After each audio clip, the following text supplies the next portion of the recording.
3, 2, 1. All right, everybody, and we're back again. It's a fresh month, Ryan Snow. We're at November now, so this is our first pod of our second pod, technically in November, but first real recording in November. So yeah, so we're out here. So we just recently hit, what are we up to, 7K on Instagram. 7,000 followers. Thank you, everybody, for that. That's amazing. Really cool. Didn't think that was going to be a thing. I can't believe that is a thing, to be honest. But that's pretty swanky. And then we've had a good October month, man. Good spooky month. Really exciting stuff going on. And got to talk to Lindsay a couple times. Had her on a couple times. It was really fun. If you haven't seen those, go check them out. And then we got to talk to Nick Sexton and Sean Dalton about their movie Skeet and a couple other things that they got going on. That was an exciting episode. And then last week's was Mr. Joel Martin from Joel Martin's Mastery. Yeah, what a pod. That was an excellent pod. If you're a music fan, I was going for that. Lots of fun musical tidbits in there. That was an excellent pod, so go check those out. But yeah, it's been an exciting month around the podcast for sure. Very exciting in the last month or so. We've had a lot of great guests and a lot of fun things, a lot of interactive stuff. We even got dressed up in Halloween costumes there a couple weeks ago. Yeah, we did a Halloween pod. If you're into Halloween pods, check that one out. That's a couple ago. That was a good one. It was, yeah. So, and then, like I said, talking to Sean Dalton and Nick Sexton from the movie Skeet. Sean, I think Sean, we could probably have, I'd like to have him back on to talk about all his musical past, yes, right? Yeah, for sure. Which we might be able to flash that up one day. Yeah, because, I mean, he, I'm going to say right now, all the best songs, from the Trues, he was a drummer on all. Definitely the classics for sure, yeah. Definitely. Yeah, if you're a Trues fan, you're a Sean fan. That's right. And, and to have Nick on, that was awesome. Yeah, he's a legend too, around home kind of thing in certain ways too, but skating and stuff like that too, which is cool. Yeah. And, so we got a couple things burning. In the background. You'll see those soon. They'll be out before the end of the month. Some of the stuff that we got going on, and I think even the next podcast is confirmed. So we could probably say that. Yeah. So Matt Wells from formerly of Bucket Truck, Much Music. Yeah, he's in the movie Crown and Anchor. Yeah. Which is on Amazon Prime. If you check that out. Look, I haven't watched it yet. That's on my list for this week now. But you should watch that. Check it out, boys, if you haven't seen that. That's good. He even did an episode of Schitt's Creek. He did, yes. I forgot about that, to be honest with you. In the last season 6, he played like a lawyer. But, he was in a couple scenes there with Eugene Levy, so that would be great to talk to him about that stuff. And excited to have him on. Yeah, that'll be fun. I mean, look, I'm looking forward to that. That's a throwback too. And Matt seems like fucking Newfoundlander, right? Fellow Newfoundlander, yeah, fellow Newfie, and that'll be fun. And he does a lot of interesting stuff, and like he's got an interesting opinion, and he's outspoken, and that'll be fun. I think that'll be an interesting conversation. Yeah, absolutely. Yeah, I think so. It'd be cool. And we got some other people kind of intermingling. We just haven't nailed any dates down, but you'll see some cool stuff, and we won't let it all out anyway in one shot. Don't want to be at that. No, just want to let you know a little sneak peek of next episode. Yeah, so that'll be fun. Like that's gonna be so we'll record that. Yeah, so that'll be the week after. So we got that going on. So that's wicked. But in terms of tonight now, Mr. Ryan Snow. So we recently watched No Dress Rehearsal, Tragically Hip story, I guess you could say, like a little biography type docu-series kind of thing, or whatever, and 4-part series on Amazon Prime. Yeah, shout out to Amazon this week, and so that was excellent. So we watched that. So we're gonna do a little bit of kind of a deep dive, or kind of just go through it and talk about it. And I think it's an important subject. Like, I mean, Tragically Hip are pretty important. Like, would you say they're probably the most, in terms of Canadiana, they're probably the most Canadian band? I think it goes with a question. I think so. Yeah. I think they absolutely represent Canada and its stories and its people, and you know what I mean. It's traditions and its music, and it's something that I think everyone, when they think Canadian, they think Canadian music, and it's Tragically Hip. I think will always kind of come to the forefront of everyone's minds. So yeah, we're gonna get into a little deep dive in here, and Yeah. we're gonna give our opinion kind of thing on some stuff, and just kind of speak about the documentary. Like I thought I was, so when we spoke with Bill, right. I think this is what he was referencing was Yeah, this stuff absolutely. that Yeah. you're kind of getting privy to now. Plus, there's the other documentary as well, That's right. like the movie documentary that's out as well. So like, Okay. there's a lot of content around Tragically Hip this year, kind of thing. So I think he was referring to some of this after going through, because I did notice, and I'm sure you did too. There's a lot of Much Music interviews in there Yeah. and stuff like that. So that was cool. Yeah. I think that's a great little factoid where, with our interview with Bill Welichka, yes, he did kind of reference this documentary that was coming out with Gord's brother, Yeah. right? Yeah. Mike Downey. Downey. He directed this docu-series, and yeah, what a great job he did. Yeah, shout out to him. Like, I mean, I don't know him or anything, but shout out to Mike for Right? doing this, man. Like, there's a lot of footage, and a lot of it. And I mean, it's his brother. Like, I mean, it's not like you're just looking at a stranger. That's different, right? Like, you're looking at the history of your brother, who is kind of semi-famous, but also very like legendary. And yeah, there's a lot of content in there, man. It's a really like without getting into. We'll kind of we got some notes. We'll follow a little bit of a story, but we'll just kind of talk about it a little bit now. But yeah, Mike did an excellent job of. And whoever helped him, I'm sure he had help. Like, there's no way he did it himself. Oh no! Seemed like, like the footage was unbelievable. That's the first thing that caught my eye. The very first thing when it comes on, I was like, holy shit! Like they've been documenting this forever. It seemed like, you know what I mean? Yeah, and yeah, they have, and they had all kinds of not backstage, but like Behind the scenes footage of all their recordings and stuff like that, recording each album, and like this is like, you know, back in the early 90s and late 80s and Even like in mid like the 80s. 80s, Yeah. like I mean, they start because I think the first bit you see is around because you even hear like him, like the guys playing in the old bands, like from '85. Yeah.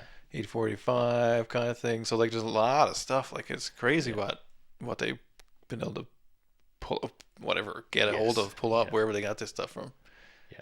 Yeah. That kind of reminded me of there was a, what was that, a long lost like cassette of I don't know if it was it Neil Young or whatever, but no, I got totally, that's how we get sidetracked. Yeah, it just reminds me of like you know how people record like bootleg. Yes, for sure. Record bootleg cassettes concerts and of shit concerts. like that. Yeah, exactly.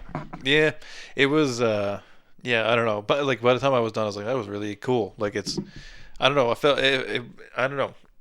I was a person who wasn't like a humongous Tragically Hip fan early on, and then I seen him live, right around. I don't know. It was early on anyway. Probably right before Phantom Power came out, kind of thing, maybe, or somewhere in that neighborhood, and made me a huge fan after seeing him live. That's when you first saw him live? Like, I think so, right around that area, probably, somewhere in that neighborhood, I would say. yeah. Maybe a little bit before that. Phantom Power was 98. Yeah, I want to say it was around then. That's the first time I seen him, Nice. somewhere in that neighborhood. Maybe in the next album, Poets, I think, or whatever it would have been. Next album was Music at Work. Music at Work, yeah, that's it. Yeah, maybe right. I can't really remember. Somewhere in that neighborhood. 2000. Anyway. Yeah, somewhere in that neighborhood, and then that would be like made me like a big fan. Like I remember seeing them on Much Music. I mean, like, oh, they're really good. You know, the songs were good and stuff. But I never bought an album until that point. No. Or went looking for it, I guess. Well, for me, it's always like you've heard like, you know, all the classics like New Orleans is Sinking and Blow It How I Do and stuff like that. And like these are songs that are just constantly played on Canadian rock radio, right? So. And again, Much Music played a bunch on Much Music when we were growing up. Like those were right. staples. So, Much Music staples or whatever. For me personally, I didn't see them until World Container Tour in 2006. Crazy. Right? So I seen them here in Grand Prairie. And then I was a fan of them then. And I think they went through like a little bit of a lull on the album before that. You know what I mean? Yeah. I don't want to sound negative or anything like that. But it was just a different time or whatever. People were in different stuff at that moment. right. So I think they had a couple great songs on that World Container album in 2006. Yeah. But Yeah. but you know, that's yeah. So that's my experience with Tragically Hip and seeing them live and stuff like that. So it was something I'll never forget. Right.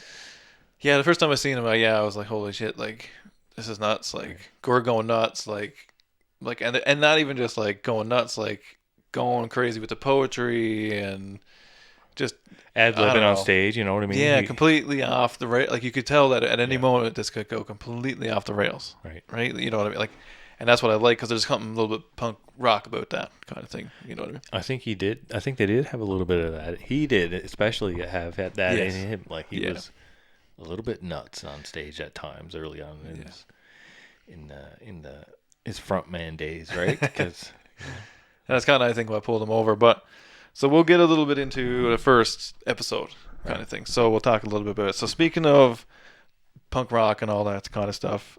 So Rick and the Rodents, the Slinks. So these are like the OG bands, high school bands that the guys are in. But of course, then Gord gets kicked out of the band for being too crazy. yeah, And, okay, yeah, you know what I mean? So like, there's all that, which is funny. But like, you can tell even from Yeah. the footage and the music that they recorded or what, like those live parts or whatever, you can tell there's something there. Even when you hear it back now, it's like, holy shit! Like there's something. unique about it. Yeah, like, already like like, there's yeah. even though it's not the same members, technically, you know what I mean. But it's two guys out of the other guy, out of the five, and but there's something there in the early bands, and then so like they all meet in Kingston, of course, right? So like they're all from Kingston area. Some of the guys grew up together. So like Paul and Gord Downey grew up together. So Paul and Gord Downey grew up together, kind of thing, and they were longtime friends. So Kingston, I mean, as we know, kind of thing, and we've talked about it numerous times now, especially with, Bill and Rick, the Kingston thing. Tons of good bands come out of Kingston, kind of thing. Mm-hmm. So obviously, and they sound like that, but I think it instilled a lot of that sound in a lot of other people. You know what I mean? So you take like a Matt Mays or Sam Roberts. They don't sound like the Hip, but they do in a way. Like the Arkells. There's just something about them that all like. I think they've had that Kingston influence. I think it's spread out now.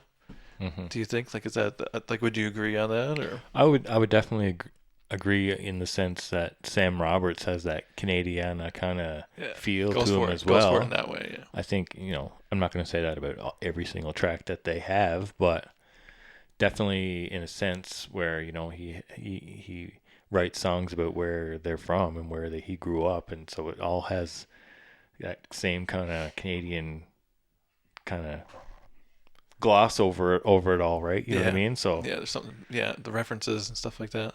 I think so. Yeah, and yeah, like there's no doubt that the Tragically Hip have influenced, countless bands that have come up through Canada over the years. So Yeah. I guess we can shout out to Glorious Sons in Kingston. Yeah, Glorious and, Sons. Yeah, yeah. Glorious Sons are from out of there. Lots of tons of good bands, tons of cool. I mean, even now, like tons of cool stuff comes out of Kingston. And then they get into, of course, like Van Day. So of course they go through a couple different things. They get into a couple different bands. So like, because what is it? Elephant Parts is one of the albums from one of the bands. So like, this is when you can start to see Gore kind of like getting into it. So now he's kind of like reading books. He's getting a bit more like, even though he's known for this stuff already, now he's really getting into it. So like, he's the front man of the band. You can tell he's taking his lyrics and stuff a little more seriously. He reads a lot more. So these are kind of all this. So he gets the Elephant Parts from the quote from some McNeversmith and whatever. So then they go through these bands, Rick and the Rodents, the Slinks, which is all these punk rock things, which leads them in through essentially meeting each other, and then they form another in the van kind of thing. So now through the Kingston scene, they're in the van, then they start making music themselves. Of course, what's the thing you got to have when you're on road trips? Great tunes. So now they're starting to share Yeah. all their stuff, right? Which is something that I found funny because that's something we would have done, or even do now, technically speaking. But Yeah. you know what I mean? We would have if we were on the road for that amount of time, we definitely would have piled up a pile of tapes. Yeah. And All your best tapes, Yeah. mixtapes, and you know what I mean. You'd have to. Everyone would have a different kind of flavor, right? And they would all have something they personally like and put on the radio, but it would have to have a great stereo. You know what I mean? Yeah. Regardless of what it is, Yeah. you need good. You need a good stereo in this band. You know what I mean? If you're traveling around and yeah, which is of course what they reference, Yeah. right? So they got this shitty old van that one of the guys' moms paid for. So she pays for the van. First thing they do, of course, is put a stereo in it so they can play their tapes. And then they're off to the races, kind of thing. So that's the opening sequence of the whole show. Was that portion of it where they're kind of talking about KCVI, which is the school they went to, these bands. So it's very much like the same as everybody, right? So they all went to school. They got a bunch of buddies. Slowly after time, these other bands became this band, and now this is the one band that made it out of all these other bands. right.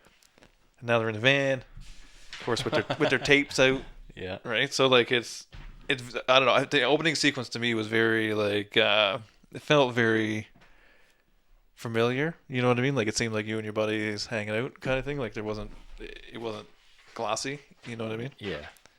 No, it was something that I never knew this. You know what I mean? They're I think they're one generation before us, In a way, In they a are. way, Yeah. They're in or the one- REM yeah, one of the- generation. I feel like. right? You know what I So, mean? you know what I mean? I didn't. I mean, you'd always hear the songs growing up, but it didn't because it was definitely a generation behind us or more. Like I said, that yeah, I don't even know where I was going with that, but yeah. So Got off on that tangent. yeah. Yeah, can't even remember what you said. Well, that's all right. Bye. But so we move along. So at this point, then they're starting to play shows. They've been playing shows for a while. Then they end up bringing in a sax player. Yeah. So this part to me I didn't notice at all. I had no idea that this was a thing. So Davis Manning is the guy's name. That's right. How did you feel about that when you seen that? Because it threw me right for a loop because I wasn't expecting it. No, I didn't know that. I didn't even know that they at one point had a saxophone player in the band. No, that's what I mean. It Right, pretty so it kinda threw me for a super Definitely loop. threw me for a loop too. And sad to find out later that he died not shortly Yeah. after they finished filming this. So rest in peace. Yeah, 'Cause got a he- couple interviews out of him though, which was nice. Right, And he yeah. talked about it from his point of view and whatever, which was cool. Yeah, and they went through a couple times in the band's history where they had a few Brought other people extra members, right? Which is kind of weird. People don't really realize that they had a female singer in the band. Yeah, at down one the way point it was too. Chris and Kate. Was the two people Right. that were in the band eventually, kind of thing, because they were kind of around anyway. I think Chris was anyway, and then eventually kind of just ended up he was in the band. Well, that Playing that- key- I think playing that rubbed a keys. few people the wrong way too. Right? Yeah, so that's down. We'll get to that now. I think Okay, that's in we'll get episode 3, I believe. That's Oh, it. okay, I want to say that's sorry. episode We'll get 3. to it. Getting too, We'll get to getting it too later down the line. Yeah, no. Simmer down now. Simmer down now. So yeah, so then Well, it was yeah. with him it was the same context really, because he wanted them to do original songs. Right. That was the thing. He was pushing for that kind of thing, which at the time I don't think was the thing. But he was from Washington, U.S. originally. Skipped Nam. Oh, okay. Right. Went to jail, and then Kate got out of jail, and then left and went to Canada. And then he was a saxophone player in amongst all that or whatever. So that's how he ended up in Canada Okay. playing with the boys. yeah. So that's the whole. Now I remember what we were talking about earlier. So finish your thought now. No, I can't remember now. I was thinking about we'll have to cut. We'll have to cut though for sure. Oh, sorry. But so he was pushing for more original music, but he was older than the guys too, right? So he was only in there for 2 years, but it was the beginning 2 years from 84 to 86. Right. Were the first 2 years for him to be in there, and then it was interesting dynamic. It seemed like I don't know what they were playing at the time. I don't think any of those songs ended up becoming. It didn't seem like from the documentary No. those songs became any of the Tragically Hip songs somewhere down the road. No, it's nothing that you can find now that they have those horn section in any of the early albums. It's not like you can No. find that on Spotify, but I mean they were playing small clubs at this time. Yeah. At this point, This is way Like- before they're popular kind of thing. They were known around Kingston kind of thing. yeah, there was like even one couple pictures of them there where they're just like crammed in one corner and like it's just there's like dining tables all around them. Like it's like like yeah, like this Playing is at the small. Chinese restaurant down the Yeah, road. basically like Yeah, some of the stuff in the beginning, and it makes you kind of like realize like it's not all glamorous in any way. Like the beginning of it was really funny that way. That's what I found funny about the van thing, and about the first shows, and like the way it all started, kind of thing, and like buying the shitty van, and their parents buying it for them, and all this kind of stuff. Like, and good on their parents for, because if not, there would be no Tragically Hip. Particularly, I don't feel like. oh me. yeah, I think that goes with any young person who really wants to make a go of something that's not really traditional. Like, Yeah. I think it definitely depends on if whether your parents are kind of supportive in, Oh, yeah. in the positive way, where it's like, hey, go for it, right? You're young, and why not, right? So Yeah. Like you're only going to be there once. they Might as well try it. make the best of it, right? Like give it 110%. That's Yeah. the only way you'll ever find out, right? That's That's true. the only advice I can really give you. That's kind of That's the best. it. kinda- Yeah. That's good that they, you need that, I think. And, some people take it and turn into the Tragically Hip. Yeah. From $1,000 van. Yeah. Van loan to Tragically Hip. And I don't know, like, and I mean, they own all their own stuff and whatever. They did well that way. I don't know if they're rich in any kind of fashion. I don't think they're any kind of crazy amount of rich, you know what I mean? Like excessively rich or anything. But, yeah, really interesting. But, like, so in the beginning of even the Tragically Hip, back to the punk rock thing again, very punk rock, very new wave, like those original, like those first few songs that you heard were original on the documentary kind of thing. Yeah. They were very like super new wavy or whatever. Like Okay. they were all it was like everybody's trying to be the Police kind of thing at that time. But everybody had kind of that vibe. Even the Tragically Hip. I mean, it still sounded like Tragically Hip, but it's a lot more space Definitely had. or whatever in the music. You know what I mean? You did, yeah. Definitely had a little more. Was it like a synth feel or what? Like, yeah, or like, not synthy, but like very 80s feeling, like long.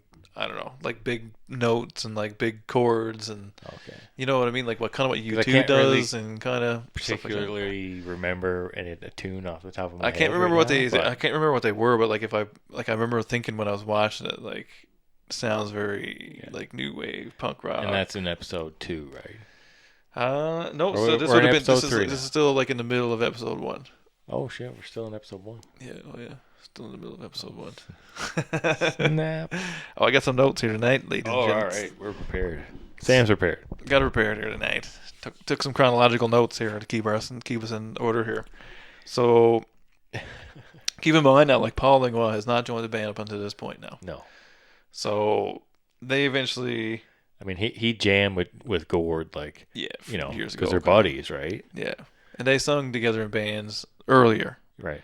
right, and stuff like that, and whatever. That's how they Right? kind of knew each other. Yeah, so like, and they kind of like they grew up a lot together. Like there's pictures of them when they're really young playing and stuff like that, right? So like, they're really close. When you kind of get to the end, it's like, oh shit, there's a bit more dynamics to this, and you remember or you think about kind of. Yeah. Thing. So Paul is a musician, but he doesn't know how to play guitar. So he's like, you got to play guitar. You got to learn how to play guitar. So eventually, he learns how to play guitar to join the Tragically Hip. Like that's the reason he knows how to play guitar or whatever, you know, in that way, right? And he replaced the guy too, didn't he? Like he replaced. I think so. the guy? Yeah, there was somebody playing with him, but I can't remember. I can't remember if it was a guitar. I can't remember how it all went. I can't remember. No, they got rid of Davis Manning, and then they needed something to fill that Okay. void. You know what I mean? Like that Right. void or whatever. Because like, you imagine like going to see the Tragically Hip and a fucking sax solo busts out in the middle of a song. You know, what I Oh, mean? Like fuck. very strange. You know what I Yeah. mean? So they got rid of him because it wasn't working the way that they wanted or whatever, and they bring in Paul. And then this is kind of like Paul's parents buy the van, and this is kind of where it starts to kick off, kind of thing, because they start to become really big around Kingston. They kind of flush out a little bit, traveling around. So now they're playing kind of like Toronto area kind of thing, and then getting wider and wider. So of course they get to the point where most bands, you need to widen out. So then they get to the point where it's like someone's like, well, you should get a manager. So this is where they start to bring on like Greg Allen and Jake Gold as the original managers and stuff like that. So then of course that allows them now to spread way out. Now they're getting radio time, airplay on much music. So this is when they put out their first video too, around the same time, right? Because they're big enough now they can do that. So Much Music picks up their video, Small Town, Bring Down. So it's the first video, and I don't really remember this because it's a little bit before my time in terms of their history. Like I don't remember the video or anything like that. So this is the one with the blue cover, Tragically with the blue. Yes. You know, kind of also. It's funny because it kind of always reminds me of Guns N' Roses albums. It's kind of got a similar like black bar, funny colored picture in the middle look to it. I don't know why, but it just always reminds me of the same thing. But that's the one that came out around this time. So then this, of course, comes out on their own. This is through, I can't remember what Jake Gold comes out through their company, and I can't remember what it's called right now. But so that comes out through them originally, and then MCA picks this up. So this is when Bruce Dickinson starts to get involved, is right around this time. So this is people talk about. The hip couldn't break the USA and this and that, whatever. So this is when they first kind of think that they can take the first swing at breaking the States kind of thing. So like Bruce Dickinson gets involved. And of course, technically, like he's responsible for a lot of their major success kind of thing is that. Like switching to Bruce and getting on MCA and that kind of stuff. Right? Because now you're on a big label. You're getting, more time. You're getting guaranteed things kind of thing, right? So this is in 1990, so now this is 5 years later, a couple albums later, kind of thing, right? So now they're in Memphis going to record their first like major label debut. So this is where, this is kind of like their breaking year, I guess you could say. So they signed a seven record deal with MCA. They start to record an album in Memphis, which of course now you feel like you're on top of the world kind of thing. So this is kind of where they leave episode 1. It's kind of right around this time where they're breaking in year 1990, where everybody starts to hear about them, not just in Canada, they're starting to break everywhere. So then, because in '90, like you would have already had "Blow It High Dough." Yeah, exactly right. Like, so there's New Orleans is Sinking is already out at that time, right? Yeah, 38 years old. Like Up to Here, what came out in '89. Yeah. Right?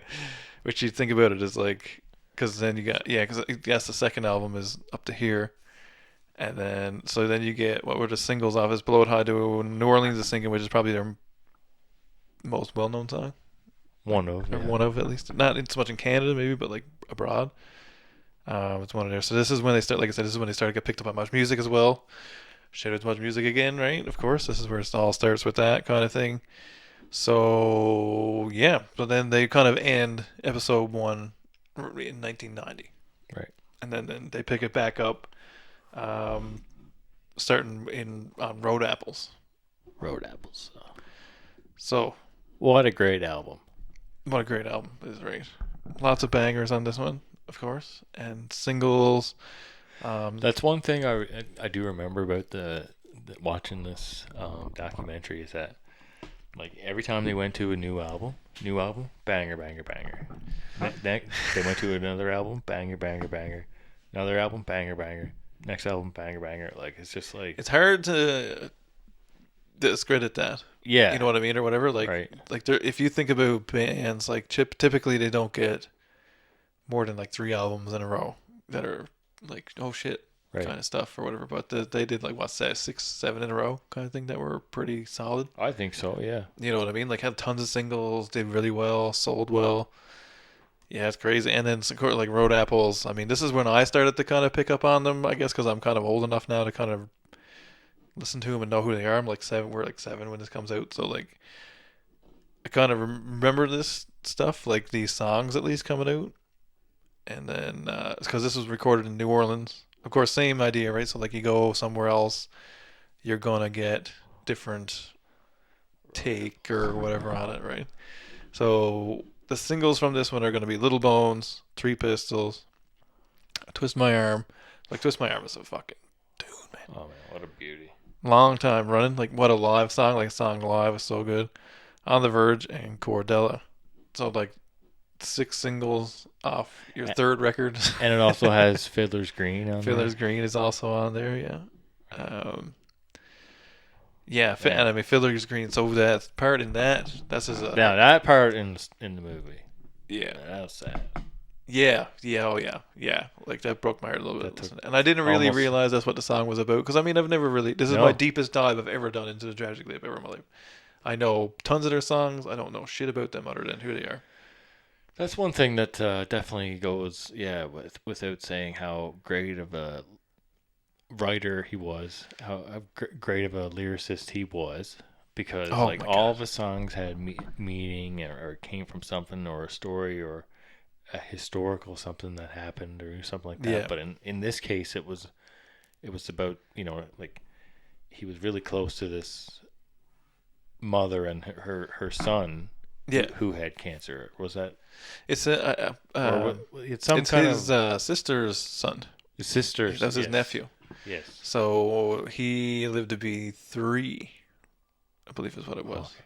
Yes. Because he was born with heart defect, and it's shitty because he went and got the surgery all done and then got a staph infection. That's what's Right. actually got him.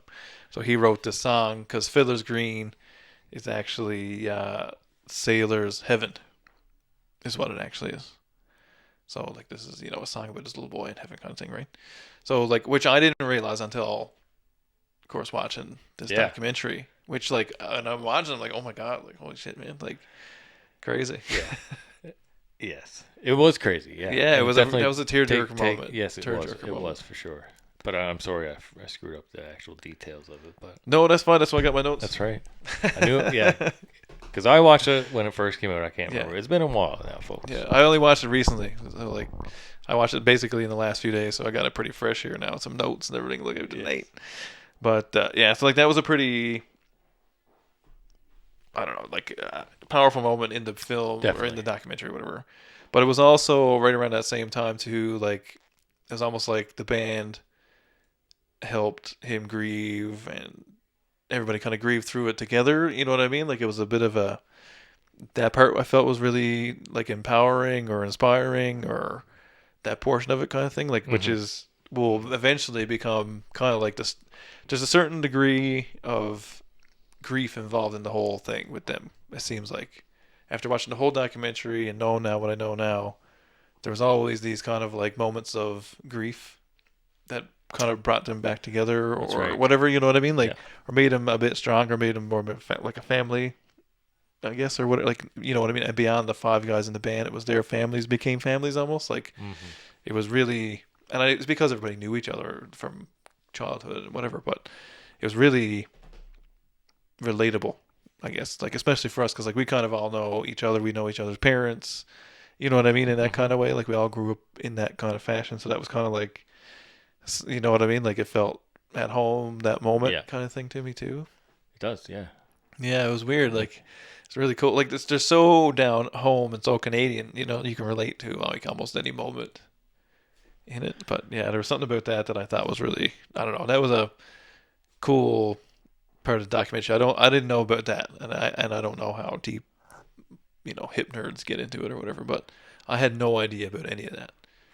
No, and I just love being able to see, like, these guys, they're all high school friends and then and childhood friends, and they grow up together, and they do become brothers, right? It's Yeah, all buddy. like like you said, all their family is family, and all their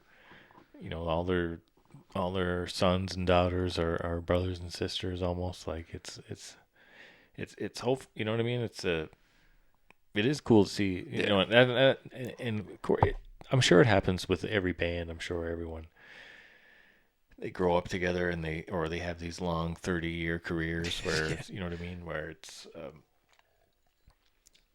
you are family and stuff like that, right? Yeah. But it's all, so that's why I love these documentaries. Yeah, it was a really like personal, but I don't know. It's cool to watch anyway. Like as much it was sad, it was like super relatable. I think, or whatever the word was for it at the same time. Like, Yeah. and like I said, I think for us too, like where we do kind of we've grown up in that fashion, or we're still in that way. It was like more touching even. That was like, yeah, like if my buddy was down, well, that's what I would do. You know what I mean, or whatever. But it was beautiful to see him write that song and like call her up, be like, I wrote the song for Charlie. Like this is, like that was kind of like holy shit, like crazy. I had no idea that song was about that. So like it was like a holy shit moment for me watching that portion of it. I felt, and it was early in the episode too. Like it's kind of like the first little bit that they do, because they kind of get into the opening sequence of that episode is them going to New Orleans, going to Daniel Langlois' studio, starting to record in there, kind of doing it that way. They were jamming versus recording because on the last album it all kind of got picked apart, and They had some great recording spaces. yeah, they did some cool shit that way, like stuff that I think is cool anyway. Like I'm more of a fan of like go jam it out versus going to studio, pick it all apart and stuff. But I mean, you got to do it for different reasons and whatever. But so like the beginning of it is them, and then something else that I didn't know was how much I knew that they shared the songwriting credits and stuff like that and whatever for the most part and whatever. But I didn't realize that it was such a debate and like how the royalty things kind of came up I think all that kind of stuff. Very awesome how they did that. Yeah, so like that was kind of cool, and like as much as like Gordon just wanted to be the instrument in the band versus like the songwriter gets all the money, or like the vocalist gets all the money kind of thing, and stuff like that. Like that stuff was really cool.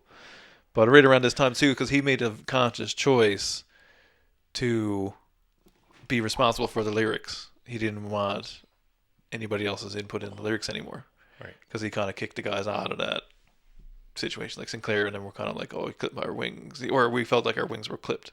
Because they never ever blame anybody. That's one thing I thought was really gracious of everybody. Like they never blame anybody to say this is what happened, right? They never was like, you know what I mean? Like it didn't. There's no grudgy shit or whatever. It didn't seem that way. So yeah, I think that portion of it was interesting too. Like the way that all kind of got brought up, and the way that they worked it out, and the band is bigger than the man portion. Like, and everybody kept saying that, and there was a lot of decisions that were made around that mentality, which were interesting, because usually it's my ego is super big. Absolutely. You know what I mean? Like, especially in those situations, because they were starting to get pretty big at this point. So, like, yeah, really, I don't know. I thought that part was interesting, too. Like, I thought the royalties thing was really interesting. But this is, of course, now when the notebooks start to come out, right? He's got the little notebooks in his pocket all the time. You always see him writing stuff. Because I have seen lots of pictures of where he's just sitting writing. That's one thing I have noticed. Yeah. I think they kind of recognized that he was on his own level of creativity and passion for writing, and I think they and very respectable for them to kind of step aside. And so I mean, it's crazy, right? You said the ego thing, right, where let the ego kind of go a bit and kind of step back and watch kind of him kind of just kind of take over, but in a good way, where like you're gonna like literally watch a legend kind of to be in his presence. Honestly, as weird as that sounds, like, but like it's true though. He became such a great writer. You know what I mean? And almost a little bit of a Canadian historian as well. Oh yeah, he took all those little tales and stories and tidbits from books and Canadian authors, hockey cards, and I wish I had it. I was gonna say we had it up here somewhere before, but it's gone now. But I don't know, it's just super. Like the way he took control of that, and like I said, like the way that they all kind of sat down, was like, well, this is what we're doing. As much as I don't like it, it's for the greater good, or that's how it was supposed to. It was at least it's supposed to be for the greater good, right? Which was, I don't know. I thought that was super commendable, because I didn't. Like I said, I've always been a fan, I guess, but like I'm not. I never ever really got into anything about the hip. I don't know any other lore. I don't know anything other than like certain famous tidbits kind of thing. So hearing all this kind of like, I don't want to say infighting because that's not really the right word, but like this kind of disagreement stuff and how to handle it, and it was very interesting, because I know a lot about a lot of other bands. It's not usually how it goes. No, I think I don't know if that's that Canadian thing too, where they all knew each other since from growing up and stuff like that, and what would their mom think or whatever, you know what I mean? Yeah.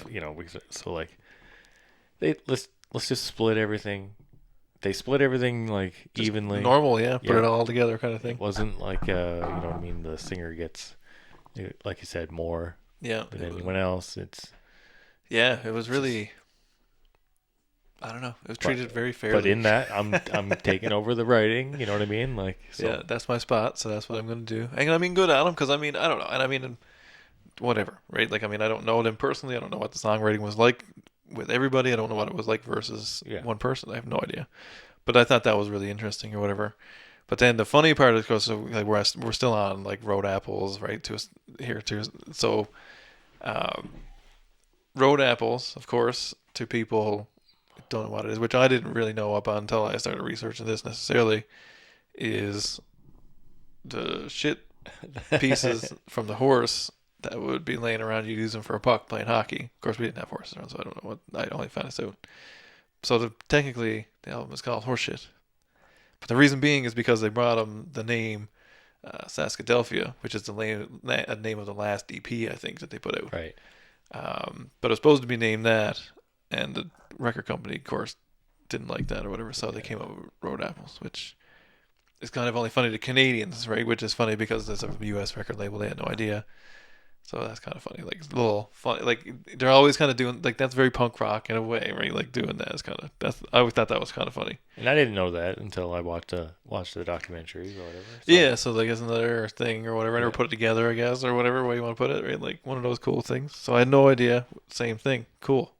So like there's a lot of facts I didn't know, and I was very surprised by stuff, which was cool. And it was pretty deep, like a lot of deep footage. Like so, like all of this time, you're watching footage of them super young and like up and coming, and you're watching all this performance footage, and like there's so much stuff, man. It's incredible, like the amount of stuff that they gathered and then put together and stuff. It's crazy. Like it's crazy seeing the performances then. Yes.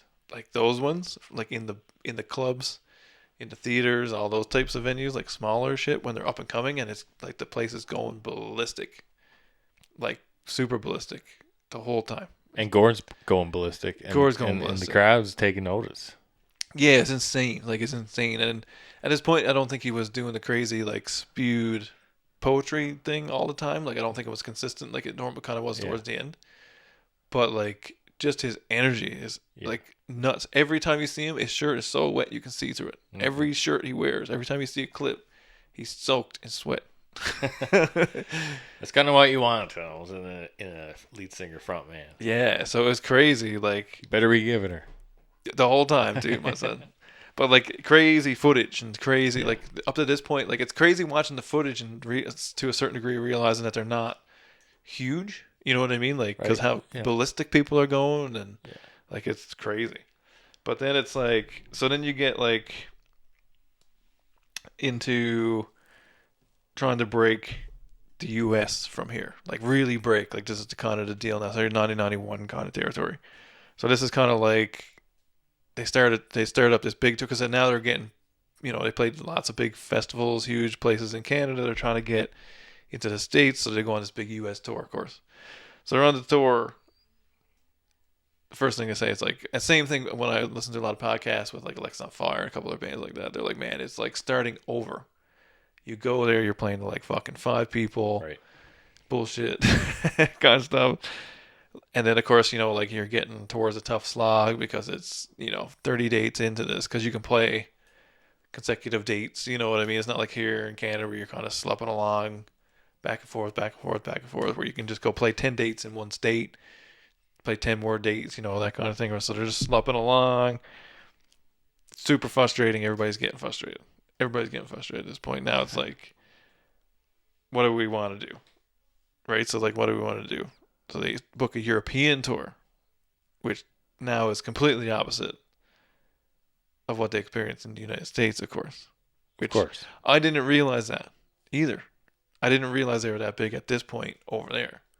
So they go over there and they can start playing just as big shows as they can play in Canada. Like right out of the gate, like straight out of the gate. Right. I mean, that doesn't surprise me because, I mean, you know who, like, David Hasselhoff is big in Germany? That's true. So, like, it doesn't really surprise me, I guess, in that way, but I just didn't know, I was like, holy shit. I feel like being on the outside looking in, Europeans do kind of look at American culture and Canadian culture even to that extent to kind of see what's going on, right? So They do, like, you yeah, know, 100%, yeah. Which is funny because I kind of look to them to see what's going on. I mean, You know? and that reminds me like of Billy Talent and how big a show they have Oh my Jesus! in Europe and stuff like that. Yeah. You know what I mean? You know, it's just By comparison, yes, it's crazy. yeah, it is crazy, and that's one thing I will give Europe big shout out for that. Like, they do seem to take hold of Canadian bands and kind of appreciate them in the same way we do a lot of the times. But that was a huge thing. I didn't know, and then watching the shows, you know, because they show a lot, like I said, tons of live footage all the time.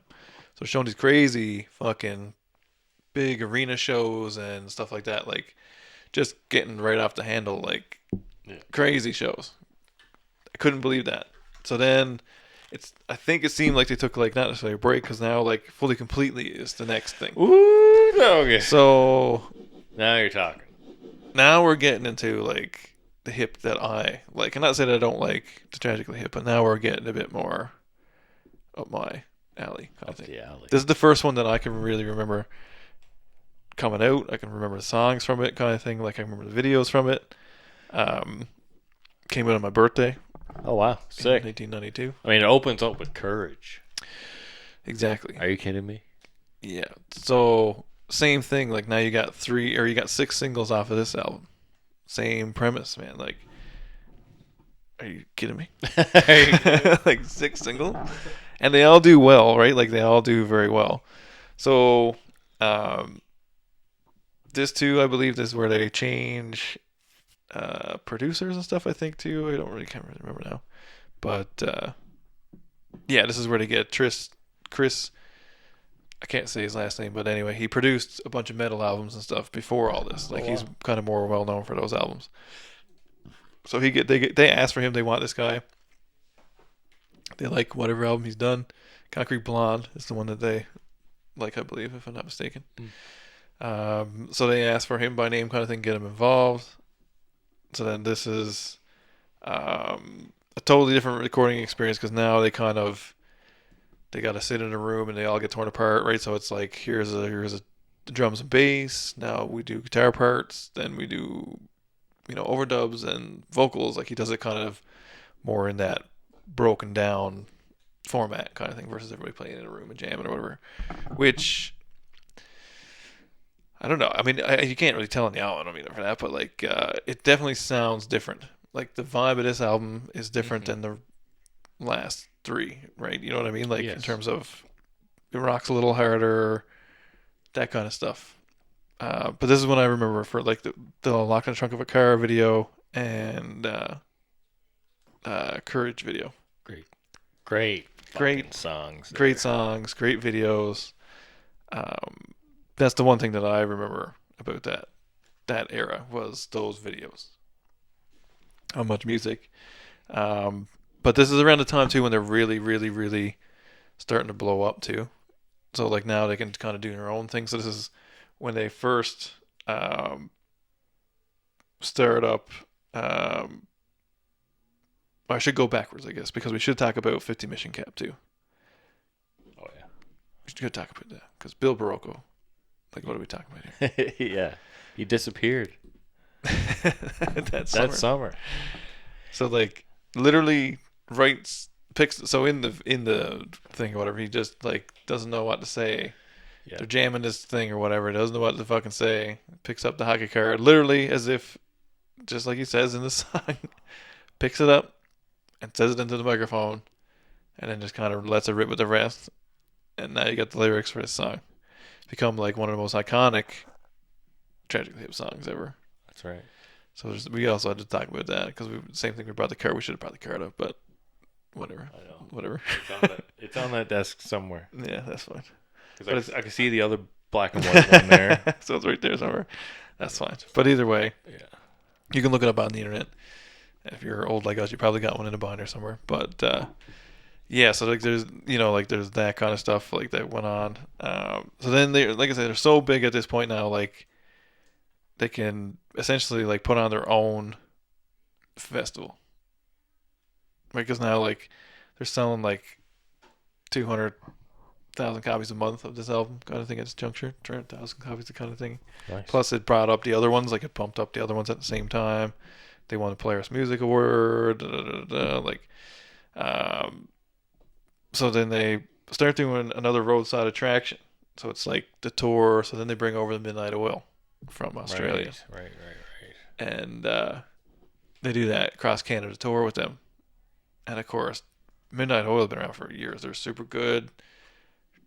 Played to thousands of people. You know what I mean? That kind of like not slumps by any stretch at all. So they come out, of course, like swinging, putting on wicked shows. Now the Hip's got to top that, of course. So which I think was like a good training ground for this album and this music and stuff, because they took it big at this point. Like they're really big at this point. Yeah. And so I think that was cool too. So they get into roadside attraction thing, which was in, that would have been like 2014, 2015, that year. So yeah. So then, and recently, of course, this album was reissued as a double deluxe album because it's 20 years or whatever it's been. So yeah, pretty interesting. But yeah, it debuted, like, I mean, it got number 1 in Canada. It debuted at number 1 or whatever. But there's tons of good tunes on this. Weak Kings, 50 Mission Cap, Fully Completely, which, I mean, Fully Completely is like my favorite one of all the songs. They're my favorite probably. What else is on this one? Locked in the Trunk of a Car, 100 Meridian, Courage. Like, there's a lot of bangers on that one. 100 Meridian is an absolute heater. Buddy, is correct for that. So this is kind of like, Wish you could play it right now, but we're trying to get on YouTube. so we could, but we'd have to cut it out and then put it in again and whatever. But we won't get into that now. So then they're looking for something different now. Now, what are we on? Episode 3. So now we're heading into episode 3. So now this is when it kind of gets a little bit like, kind of like Beatles crazy in a way in Canada. Okay. This is like when they play like fucking Maple Leaf Gardens and the big Maple Leaf Garden, like legendary Maple Leaf Garden shows and all this kind of stuff, right? So the next album, of course, Day for Night. So this is the 4th studio album. So this is when they come out, and this is when they're right around the time when they play SNL. He comes out and says the wrong lyrics, all that stuff. Epically Fucks that up. But I mean, but in a good way. I think it was better. If you're gonna fuck it up, that's the best way to fuck it up, because it's not really you. If you didn't know, you wouldn't know. And he sang it like in the correct tune. Oh yeah, it was perfect. Right? It was fine. Yeah. Same amount of like Because it's technically the next It's great. verse or whatever it is, or next time it comes around. That's what he says the next time around. But he said it first, because it's supposed to be "I'm fabulously rich" is the first actual lyric or whatever. So yeah, so that's a big thing, of course. So this is like, they're always trying to, like, there's always this thing about breaking the U.S., right? Like, this is, it always kind of like, it's like a theme through the whole documentary I found, was this people telling them they have to break into U.S. thing. But I think, and they even said it, like, once they seen how good it was going in Europe, they kind of backed off a bit on the U.S. thing. But SNL, I mean, SNL's SNL, like, how could you not? So, but of course anyway. we're going to do it. Yeah, so this is right around the same time, so then they do that. Then they do Maple Leaf Garden shows, which were, like, huge. And Dan Aykroyd, of course, introducing Dan Aykroyd, wearing a big Canadian shirt and everything, which on the SNL. Great, you can check that out. great intro. Oh, yeah. So, yeah, so there's another great Canadian. He's from great, Kingston as well, I think. Yes, sir, I believe so. So that's right. So that's another whole thing, right? So now they go through this, they put out this new album, Day for Night. Record label is like, essentially like, this isn't a finished album, there's no singles. Nautical Disaster, what? Yeah, exactly. And so then this is like, typical stuff or whatever, Great tune, by the way. So it comes out, of course, and it sells 300,000 fucking units in 4 days or whatever. Holy shit, dog. Yes. So then it comes out, I guess, like the next year, but it's in February of the following year, which is not that far away, because it came out in September here and then comes out in February in the States. And didn't do crazy hot, but I mean, it is what it is. But it came out as number 1 on Canadian charts, of course, right? Went 6 times platinum. But this album, this tour, those big shows, from this craziness to opening for Plant and Page. Okay.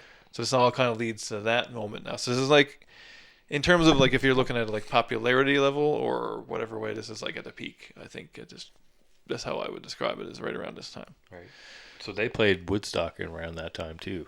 Yeah, because this is 95, so like they would have played Woodstock that summer right before this released. 94. In 94. So like that's a thing I think other people forget about, is they played Woodstock in 94 and 99. That's right. Crazy. And I mean, their performance was smashing. Was it? Yeah, they played both? I think so. Yeah, I okay. could be wrong with that, but I know they played 99 for sure, 100% right. for sure, and they're like performance I smashing. could be wrong. performance. I thought they played 94, but I could be wrong. And I could be wrong on that too, but either way, somebody correct us. You don't always get the facts here on Andy. Sometimes you don't get them all right, man. We're trying to spew a lot of facts here within an hour and a half, 2 hour span. You want the brass tacks? Go find it on the internet. You go find someone else. Scroll on up to number 1, Joe Rogan, if you want the brass tacks. There's no facts there either. This is better than Donald Trump interview. Are you kidding me? 35 million watches? Yeah, some people should be watching this. This is gold, Jerry. Gold. You heard it here first. I've been hard on the Seinfeld the last little while here nice. too, actually. Nice. But so the other side of this coin, so we'll go back to this part now. So this is another thing that happens, I guess, too, that kind of sets them up for stuff down the road is the Page Plant tour, open for the Rolling Stones tour, and then they end up in the Netherlands, which is another part of the whole story, and the same thing, like, gets super popular in the Netherlands for whatever reason. So then, like I say, then we get Saturday Night Live appearance. Of course, this comes out to like huge critical acclaim, even though fucking record companies like, this is a garbage album, blah blah blah. So that's kind of where this starts to do their things. But this is kind of, like I said, this is at the peak. So there's a Tower Records opening up in Toronto. They get asked to Play outside. play at a roof. Yeah. Do rooftop show. Rooftop show. So they were supporters of Sam the Record Man because it's a Canadian brand. That's the Totally get go-to in the GTA area. Yeah, so that was their thing. So that's what, Or the GTA, whatever. yeah, wherever they were hanging out at the time. So they wanted to basically like support the Canadian company versus promoting this intruder coming from out of town. So they, like, I mean, it would have been crazy. They would have been on right on the first display all over the world. Would have been a huge deal. Yeah. In reality, in terms of promotion wise, would have been the best free promotion they would have ever got in their lives. Turned it down because they didn't want to promote. Didn't want to hurt. Didn't want to go against stuff, right? Like, they didn't want to go against the Canadian hometown record company, Yeah. record store. yeah, it's crazy. So you think of it like that. Chain. Like, there's a couple of things in there too, like that decisions that they made even up to this point that were kind of like that. Like, we're not doing it because, like, and they would have been probably bigger. They would have probably gave them more success in the long run, but they just chose to Well, they said no when they felt like stand they on their wanted- morals, right? Right. Which would be good for them. I mean, I don't mean it in a bad way at all. It's just, it was crazy when I was watching. I was like, I can't believe that they gave that up. Like, that's what everybody wants, is that, you know what I mean? But they just said no. Like, that's not what we're interested in, and that's good. I mean, good on them for doing it. Like, it's crazy. I definitely I respect that. You say no when you have, you don't say yes to every single opportunity, and sometimes people do, and sometimes it does lead them into no return, right? And a place where, they can't really, Yeah, it's just they not the get right, stuck not and potentially the right path. It was led by the lucrative. wrong people, right? It doesn't matter. Yeah. Like, I mean, you got to have who knows, right? Maybe they could have been led to absolute completely shit, astray. right? Yeah. Completely astray. But they said no. They wanted to stand on their own morals, where they wanted to, didn't want to compete against a Canadian, basically, which was almost basically right across the street, almost like. Oh yeah. You know what I mean? Sam the Record Man. Yeah. Right? In Toronto, right? So good for them. Yeah, it's crazy good for them, and it's quite surprising. I had no idea. Same thing. I mean, like I said, I had no idea. So it was a pretty interesting moment for me because, like, I know a lot of bands would have been like, "Fuck yeah, sign me up," no matter what. You know what I mean? Like, it was interesting for that. So, like, this is kind of like the other thing is too. There was a really interesting part where they had Network Magazine, which was Sam the Record Man's magazine. Like, there used to be like mags that the record companies put out or whatever, and they had to sacrifice Gord Downey on the front like he was Jesus or whatever. I thought it was kind of ironic in one way because they shit talked him in it, of course, and saying that they're gonna basically do what's corporate or whatever. Meanwhile, they're defending these people directly. I thought that was kind of funny, but it was kind of funny or ironic that he was sacrificed. I thought because it was kind of like he was sacrificing. Right. You know what I mean? To me, it was like a very ironic cover. But again, I didn't even know I knew about Network Magazine, but I didn't know it was attached to Sam the Record Man in any capacity. No, I didn't. I didn't know that was the thing. Nothing. I didn't know anything about it. Any of that stuff. I knew about the Meg, but like I've never like bought a magazine of it. I just knew it existed, kind of thing. And then there were more. I think at this juncture, like, and I think a couple people say it in the doc too. Like they're more of a global band than a U.S. You know what I mean? Like, right. You know what I mean? In that kind of way. Like it wasn't the perspective wasn't properly looked at. I guess, like in my mind anyway, because they were really big. Technically, they were big in the States. Like they played huge shows. They go play the best rooms in the States and just book them all out. Like because they didn't play at Staples Center doesn't mean it. You know what I mean? Like right. A different type of success. You know what I mean? Like they could always tour no matter what. They could always play shows. You know what I mean? I guess that always sold records. Right, and that depends on like what defines success. Yeah, I thought that was funny through the whole thing. That's all weaved in, right? Right, exactly. Yeah, no, you're not playing football stadiums.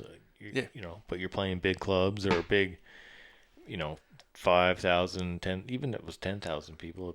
That's awesome. Like, oh my god, man, 5,000 people is nuts. Yeah, you're not, the big arena rock tour. It's not so.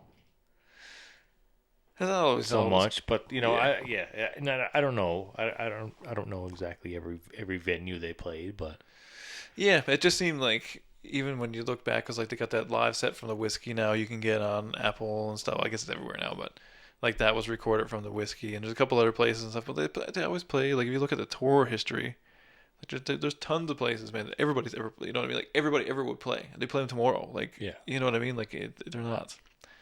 There's no shameful places that they play. They're just not big, huge arenas. Like they're not Chris Staples in or whatever. You know what I mean? Like it's not their thing. And I don't know if you would want to see the Hip in that context. You know what I mean? Like, I mean, yeah. I don't know how it would even come across. I mean, I'm sure it would come across, but like, I don't know. You know what I mean? Like, I don't know. It just isn't their vibe. I don't feel like, and that's fine. Like, that's fine. Okay. Yeah. Like, I don't know. Everybody says that, like they put on a good show every time they've ever seen them. I've never heard anybody say I've been to a shitty Hip show. Never heard that in my life. No, me neither.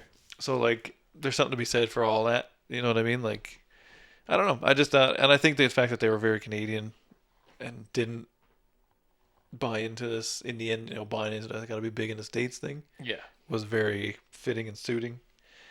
It's funny, but then so now we're past. Where are we up to now? So day and night. So we're past day and night. So we're at Trouble in the Hen House, which is a middle of the catalog kind of thing now, essentially.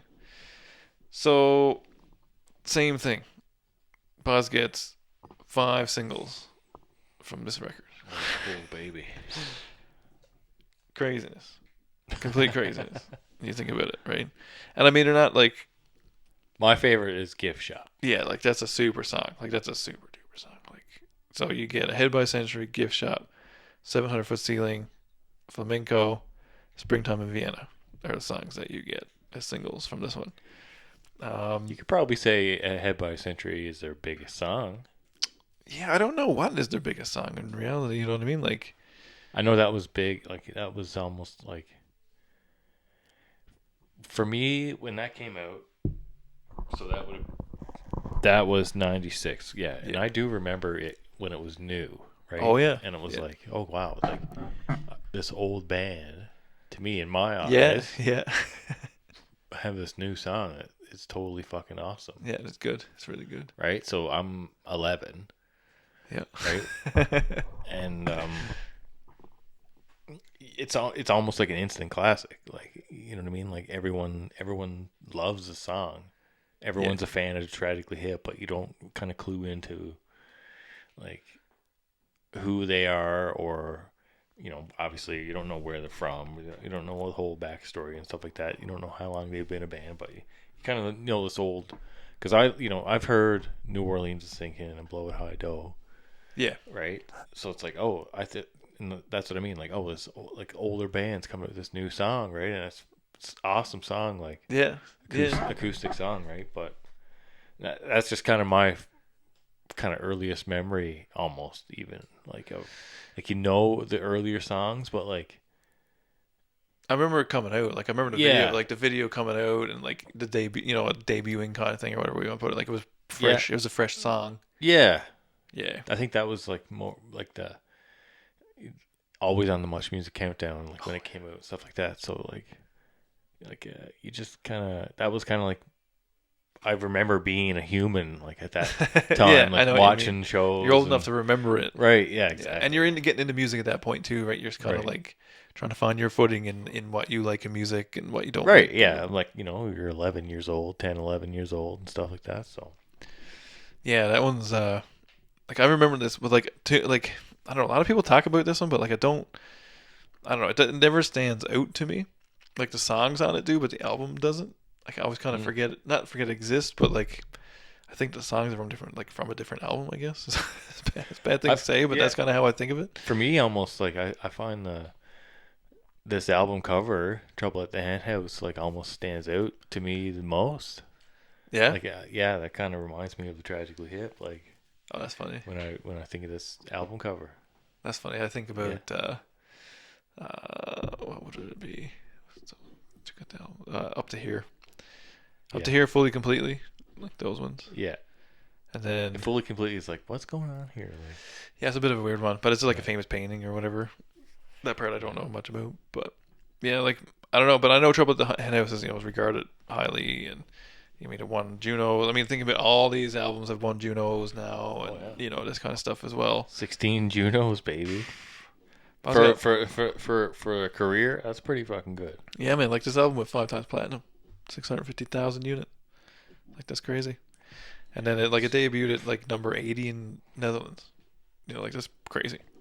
Netherlands, wow. How we doing for Netherlands listeners, I wonder? I don't know. Check it out. Double check that. There's got to be at least a couple. We'll be promoting it in the Netherlands now. I will be now, yes. We should promote this podcast in the Netherlands. We should. That's what we should do. Big Tragically Hip fans out there. Apparently so. Didn't even know. You're a poet yourself. That's right. Poet didn't even know it. So then, from that album, yes, pods move into Phantom Power, which is the next big one. Doesn't end up, to be fair now, like, this one reminds me of like an hour. Like, we're older. We're 14 at this point. Mm-hmm. I remember this coming out. I remember the album cover. I remember this. Definitely remember the album cover. Yeah, like with the dials, bright yellow and the, and the black. Yeah, it's buttons. Looks like a compressor. Yeah, in front of a compressor or something. Because I remember your favorite track from that album. Should we go a favorite track from each album or what? Later at the end, I guess. We'll maybe do a quick rundown at the bottom of this now. We'll do our little favorites. Cool. Do some favies. On this one, we'll leave it for the end. I won't say it out loud now. So, like, we're at the 6th studio album. Stay tuned here now. Stay tuned. Stick around to the end. Sounds like a YouTuber. Stick around to the end to find out our favorite album. Have you seen those Costco guys? Running the Costco for Pokemon? No, but they're like Which ones? they're like The Costco. we got the Boom! we got the chicken bake Yeah. and we got the double chunk chocolate cookie. Yes, I have seen that. Like what the fuck is going on? I don't know, man? man. Did you see him They're on? like Did you see him on Jimmy Fallon? Jimmy Fallon. Jimmy Fallon just looks like he's like, this is nuts. What is going on? Yeah, what is going on is right. Anybody can be famous except for us. Double chunk Gotta do chocolate something right. cookie. Gotta And then do you're something right, fucking- foolish. Anyway. Anyways. But yes, I have seen them, guys. I know what you're talking about. Silliness. Fucking silliness. Costco guys. So this one is 1998. Their sixth studio release, which is, like I say, this is almost like a refreshing moment. I feel like this kind of like it still sounds like the Tragically Hip, but it sounds fresh. Like, sounds like they're excited. It sounds like they're, want to be back in the studio kind of thing. Because there's up and downs, like there's like little lulls, to being in a band. Oh, like, you know what I 100%. mean? Like up and down. 100%, man. But this is right around the time too where fucking Irish cricket over there. Irish cricket. Gord decided to take he's seen the clips of himself on stage and he's like, I'm a clown and I don't want to be a clown. I got a daughter, I don't want to be a clown kind of thing. Which whatever, to me it's stage performance. So this is right when he started to not be crazy on stage and doing his thing. He picked up the guitar and he would play guitar all the time. And it's funny because that's the first thing I noticed Started playing guitar. when I seen clips of this tour. It was like, he's always playing guitar. That's weird. Thought that was really strange. And I mean, whatever they're adding to the sound or whatever and stuff like that's kind of where my mind went. But I didn't realize it was because of that reason. But Keep him occupied. keep it, so he wouldn't be having to do stuff when there's no, vocals or whatever. Because that's kind of, I get it. Because like, what do you do when everybody else is rocking out? Right? You're just kind of like hopping around. You doing rock your out thing. too, I guess, or whatever. It's interesting. So this album, they kind of, I guess, took a different approach to it. Of course, Gord's trying to, not be so crazy. This is right around the time too. Gord's living in Toronto. They're still living in Kingston. Mm-hmm. Gord's trying to find his way. I think at this point, like, you're a few albums down the road. Got some solo stuff in there. Yeah, you got to find the words again, kind of thing, or come up with a new word. You got to find something new. You're just looking for inspiration, I guess. You're just doing your thing. You know what I mean? Like trying to find your way. In that position, I get it, because it's one thing to sit around and riff on guitar or stuff like that, but it's another thing to come up with words, tell stories, especially from his, kind of like poet point of view. You almost got to go experience a bunch of shit in order to bring something back, you know what I mean? Mm-hmm. So like, I think that was kind of what was going on here. This is right around kind of where they had a little bit of trouble. Like, this is where kind of trouble starts.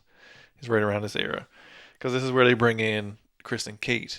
So like, after watching the doc, like, what do you think? Like, what was your opinion of that? Like, do you think it was a good idea, or? No, I think it was terrible. I think it was weird, eh? It was. I mean, I don't blame him for trying something different, something new, or just to add a new dynamic to something that was already good. You know what I mean? But Yeah. It didn't last long, obviously, right? No. You know what I mean? I'm not going to say it was bad, right? I mean, I'm sure they did pretty well while they were, performing. And Oh, stuff. 100%, yeah. And you know what I mean? I'm not going to say they're bad musicians, because they're not at all. They're great, but it just, you know what I mean? Tragically Hip was already kind of set in stone for what they were doing. Yeah. They had a back catalog already of tons of songs that you didn't need messing around with too much. You know what I mean? With other singers or whatever. I mean, like, yeah. Because it was crazy that Gord wanted them to be in the band, like was giving them equal rights. Like, to me, that was crazy. Like, to me, that's crazy. I would have been super pissed with it. Pissed? What are you talking about? Yeah, super pissed. Like, these two weren't around back in the 82, 83, or not even back in not school. Even a like, bit, man. Yeah, like I thought that was a bit crazy. Like I kind of was like, what the fuck is going on here?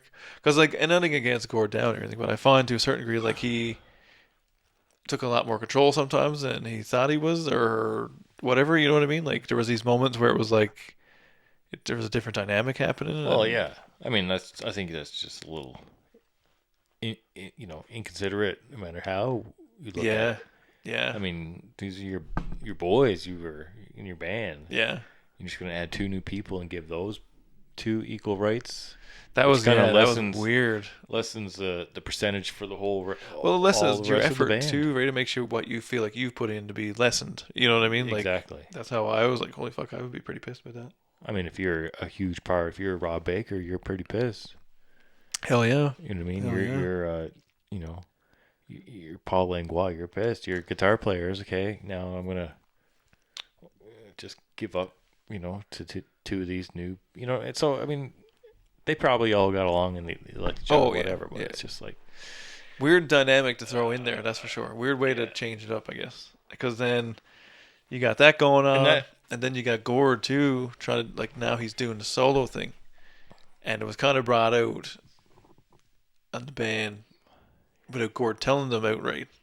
It was other people kind of they found out through other people to a certain degree, like that stuff too was a bit wonky, right? So like, and I thought it was a bit strange that Gord went and did it at that time because it seemed like they were still really popular and stuff. Like, and I didn't.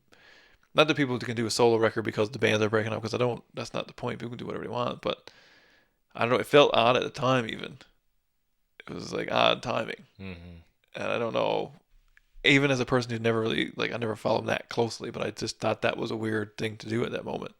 You're putting out an album and you're putting out a solo album, kind of in between each other or whatever. Like, I don't know. He did some weird stuff like that. That's one thing I will say. But during this time, of course, this is where they're starting to have trouble too, right? Because the Gord's got to come out. This is where they got families. They're all trying to do that stuff, right? So it's a weird dynamic to start with. But I thought that was a weird thing for them all to like strange. well, it's hard, thing. yeah. When guys like no one wants to hurt anyone, right? So Yeah. it's like I'm just gonna do it and just throw it out. Yeah, it was weird. Yeah. You know what I mean? It's like It was cool in the end, like when they all talk about it, it's like, well, it wasn't super awesome. It wasn't what we thought it was going to be, like, because they were all worried it was going to be this blow to Tragically Hip out of the water thing or whatever, and right? That's kind And it of wasn't reassure really. them that Yeah. Tragically Hip's not going anywhere because this surely isn't going number 1. Yeah. You know what I mean? Yeah. And not to say it's bad, it's not that type of music. It's No. just not that type of music. But it was fun. I thought that was funny. But like, and they said too, like, I mean, it was kind of, in the end, it was like, it was probably the best thing that ever happened because now Gord went and He got it off did his all chest. this stuff. He got it off his chest. He could do this Absolutely. thing that he wanted to do versus what everybody wanted to do, which Yes. totally get the merit of that, right? Which then, of course, freed the guys up to do their own thing, right? Like Paul put out a solo album, Rob put out a solo album, Yeah.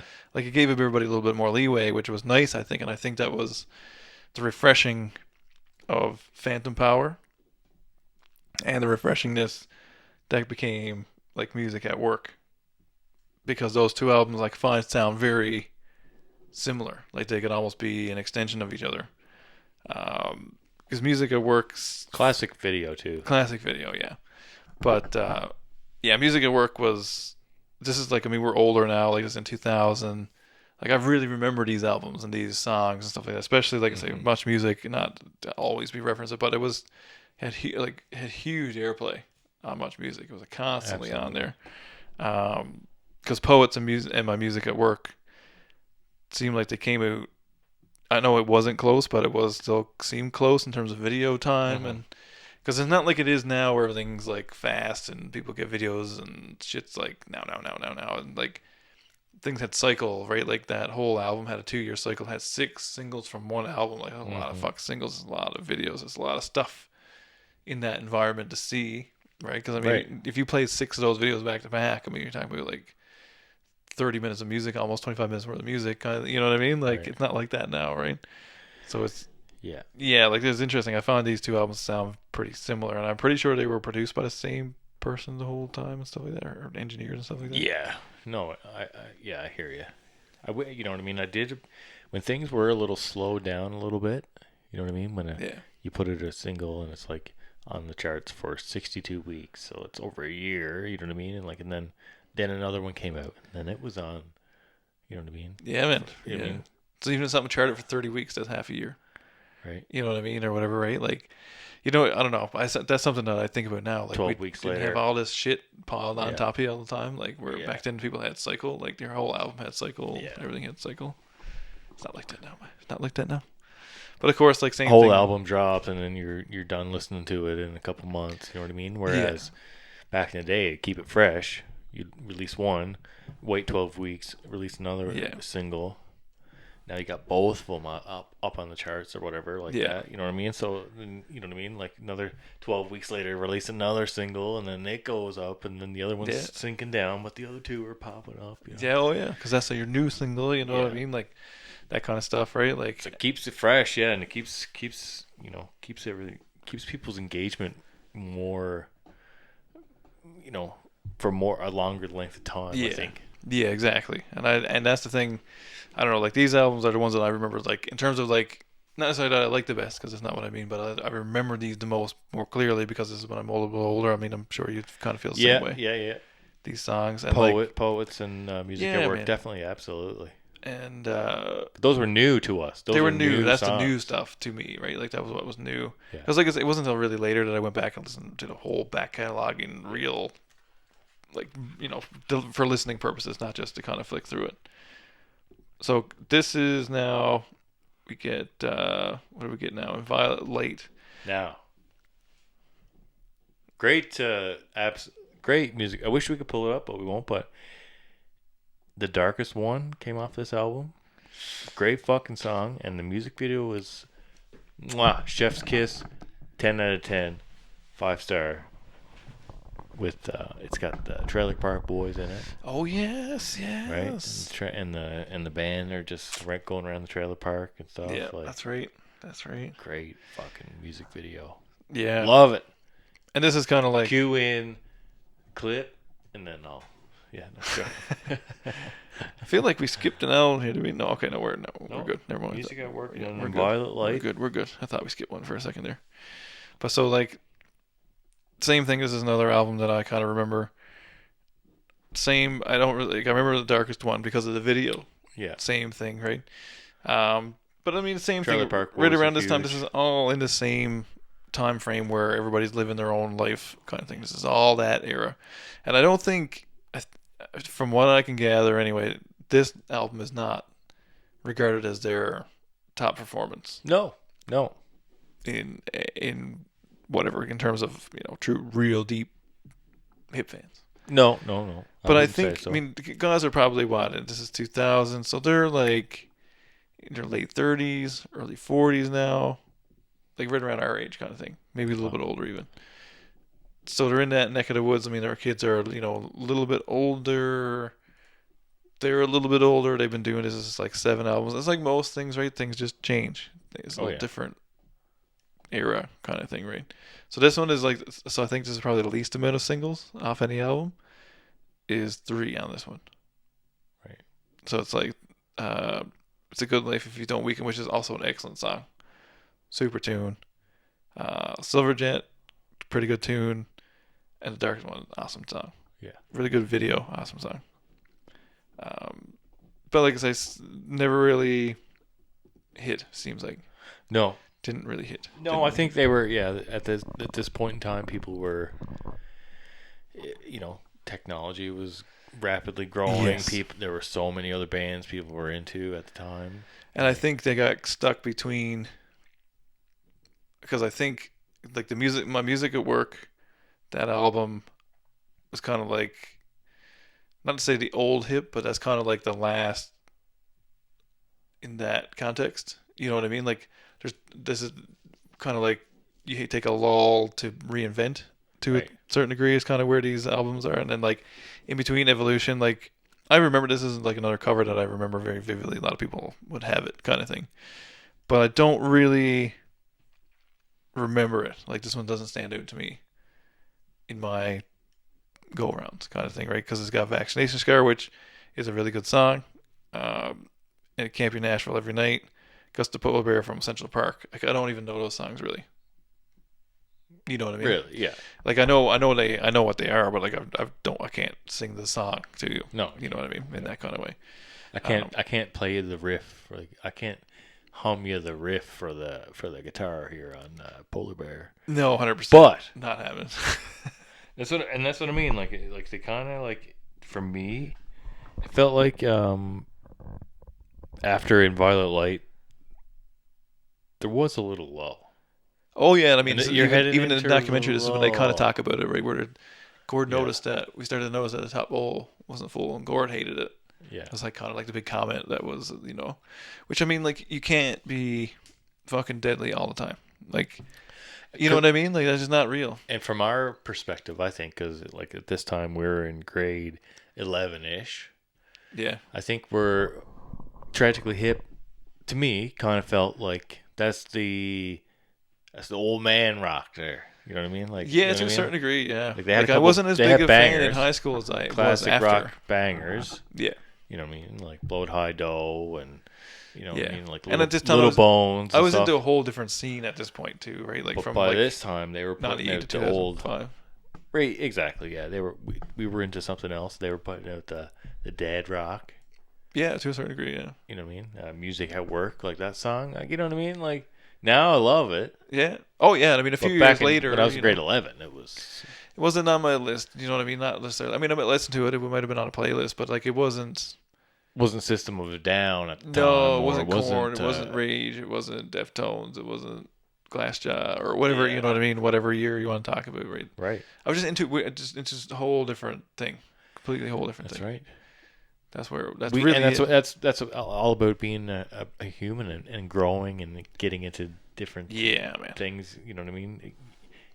Just because you're not into it at the time doesn't mean you're not going to be into it at another point in time in your life. Oh yeah, I mean, there's stuff I'm into now. I never ever thought in all my days I Absolutely. would be into. So don't diss it right now, No, don't diss it now. because you're gonna maybe like it later. That's right. And you probably will. It's That's like right. mashed potatoes. Life lessons. You might not like it when you're a kid, but you'll like it later. Ooh. You'll appreciate it. Oh, appreciate any cooked meal when you're older. When you're older. Well, let's take a little pause.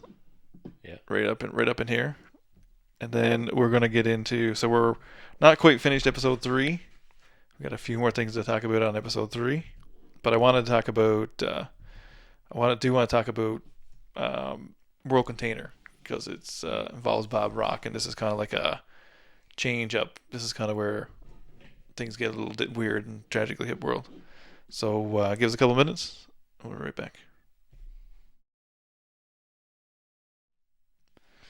All right, everybody, we're back.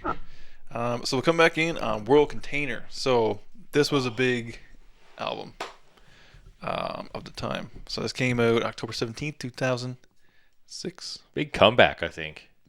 Yeah, so this was kind of like this is kind of like what everything was leading to, I think, for the last couple albums, per se.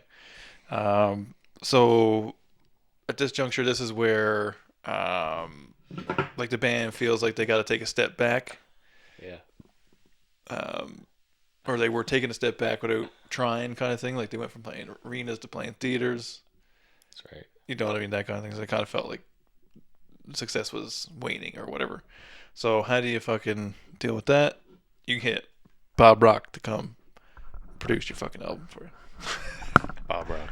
So Bob Rock Hit is us with some Bob Canadian legend. Bob Rock facts. See here now. So I want to be sure of what I'm saying. So I am gonna Google it.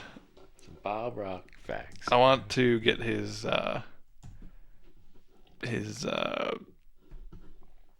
discography. That's the word I'm looking for here now. Correct. Discography. Let's see here. Yeah, like I don't know. Tragically Hip, like they wanted to change their kind of their view or kind of their sound. They wanted to change their little, you know what I mean? They got this guy Bob Rock in on board here, right? I guess Gord kind of, separated himself, I guess, with Bob with the band maybe a little bit. So that was really, I think that was on. Excuse me. What's the next one called? What's the next one? We Are the Same. Container.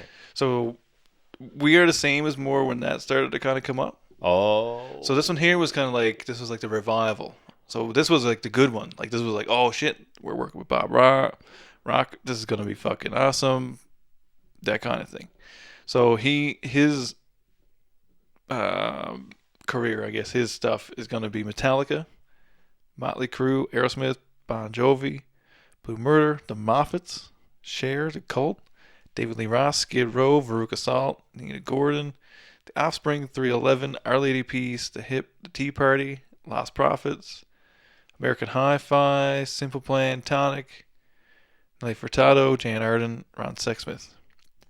So that's Wow. his breakdown kind of thing. So obviously, like, Hip are 3/4 of the way through there kind of thing. Yeah. So that's the reason they brought him on. Is because of that. But he is also part of the Saint Anger issue. So we'll leave it with that. We'll leave it right there anyway. But they bring on Bob Rock, of course, to revive the band. Saint Anger. And then they make Saint Anger. But World Container was like a big album. I think so. Because we were 2006, so it makes what 21 or whatever. Yeah, That's like when I In first- View and You're Not the Ocean were the big tunes from that one. I think there's 4 singles, but that's the big. That's ones. when I first saw Tragically Hip for the first time. The World Container tour. On that tour. Eh? That's pretty sick. It's pretty savage. I'm pretty sure I've seen him around that time I like as well. from that album. I like In View. Yeah. Great song. And Lonely End of the Rink. Well, the Ring is good too. Yeah, Yes. yeah, that's a good tune. Because he was a goalie, right? Growing up. A little goalie shout out to, being at the lonely end of the rink. Yeah, just hanging Yes. out there. Because we've all spent lots of time at the rink. Well, it's very Canadian of him. Very Canadian. Very Canadian of him to say it that way, right? Yes. Yeah, like I don't know, like I never owned this album, but the girl that I was dating at the time was a big Hip fan, and of course she played it a lot. So yeah, that's another thing. This was like first to what I heard of people putting out like digipacks, so you get something different on that side as well. Like you get a different version or different art or whatever with that version of it, and then you get a regular jewel case, right? So you could get both, which is interesting. So it's the first people I remember, like Canadian at least anyway, that were doing that.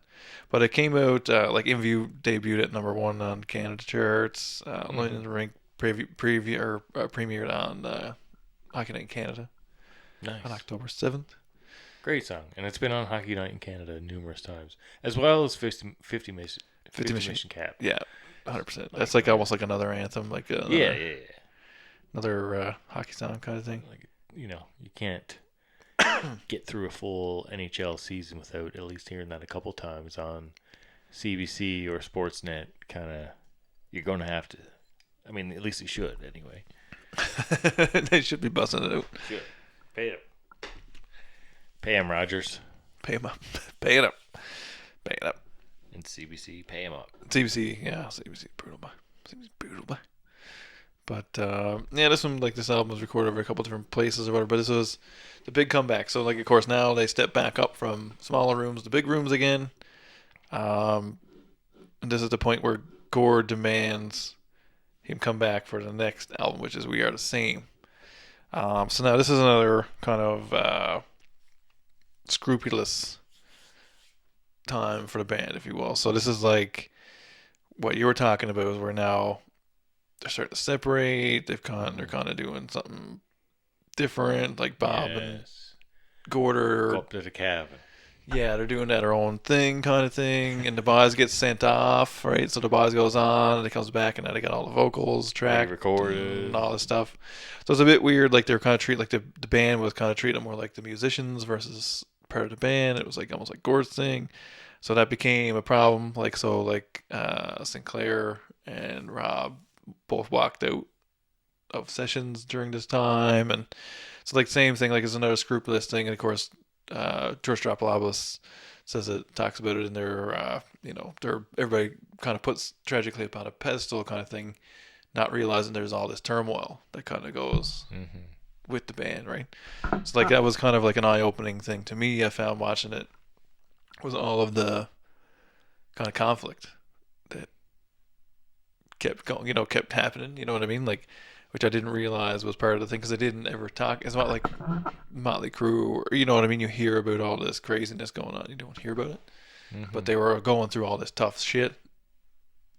You know what I mean? During all this time, right? Like, it's a bit crazy, man. Like, they're very studious dudes or whatever. You know what I mean? Like, they know how to put that up. It was crazy that they did that, but it's crazy to me. Like, they went behind their back and fucking recorded those vocals and all this kind of weird stuff. Like, that was strange and weird to me. And but this is a album I'm not super familiar with either. Like, it kind of came out later.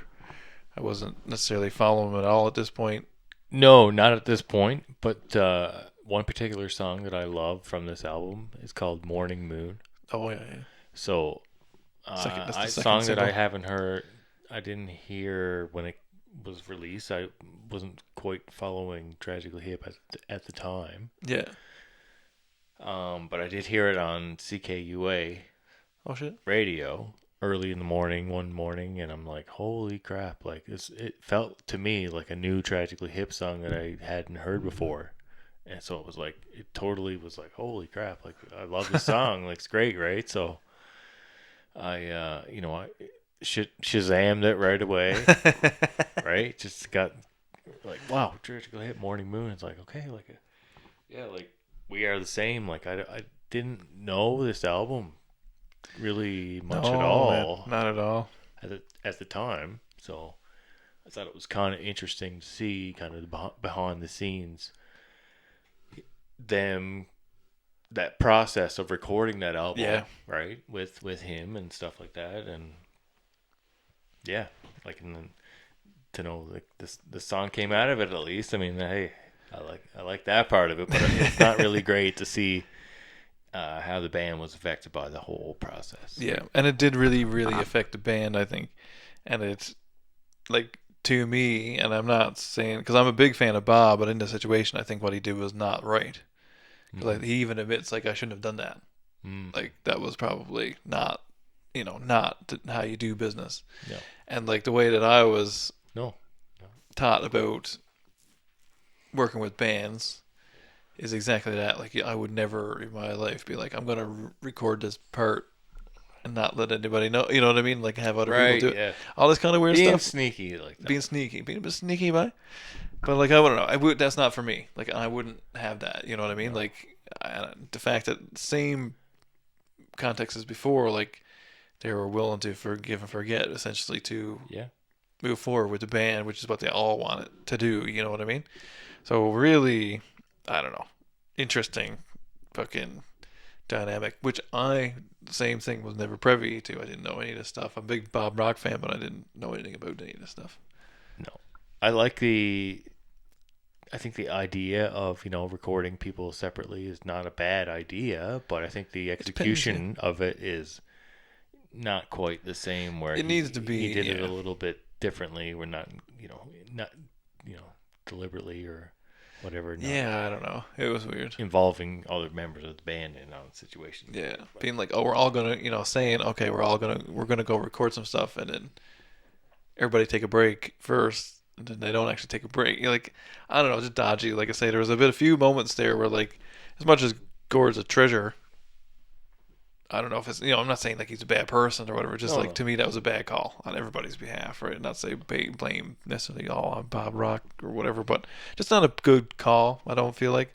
But again, same idea, like, album did well in Canada, but not really, not a big deal kind of thing.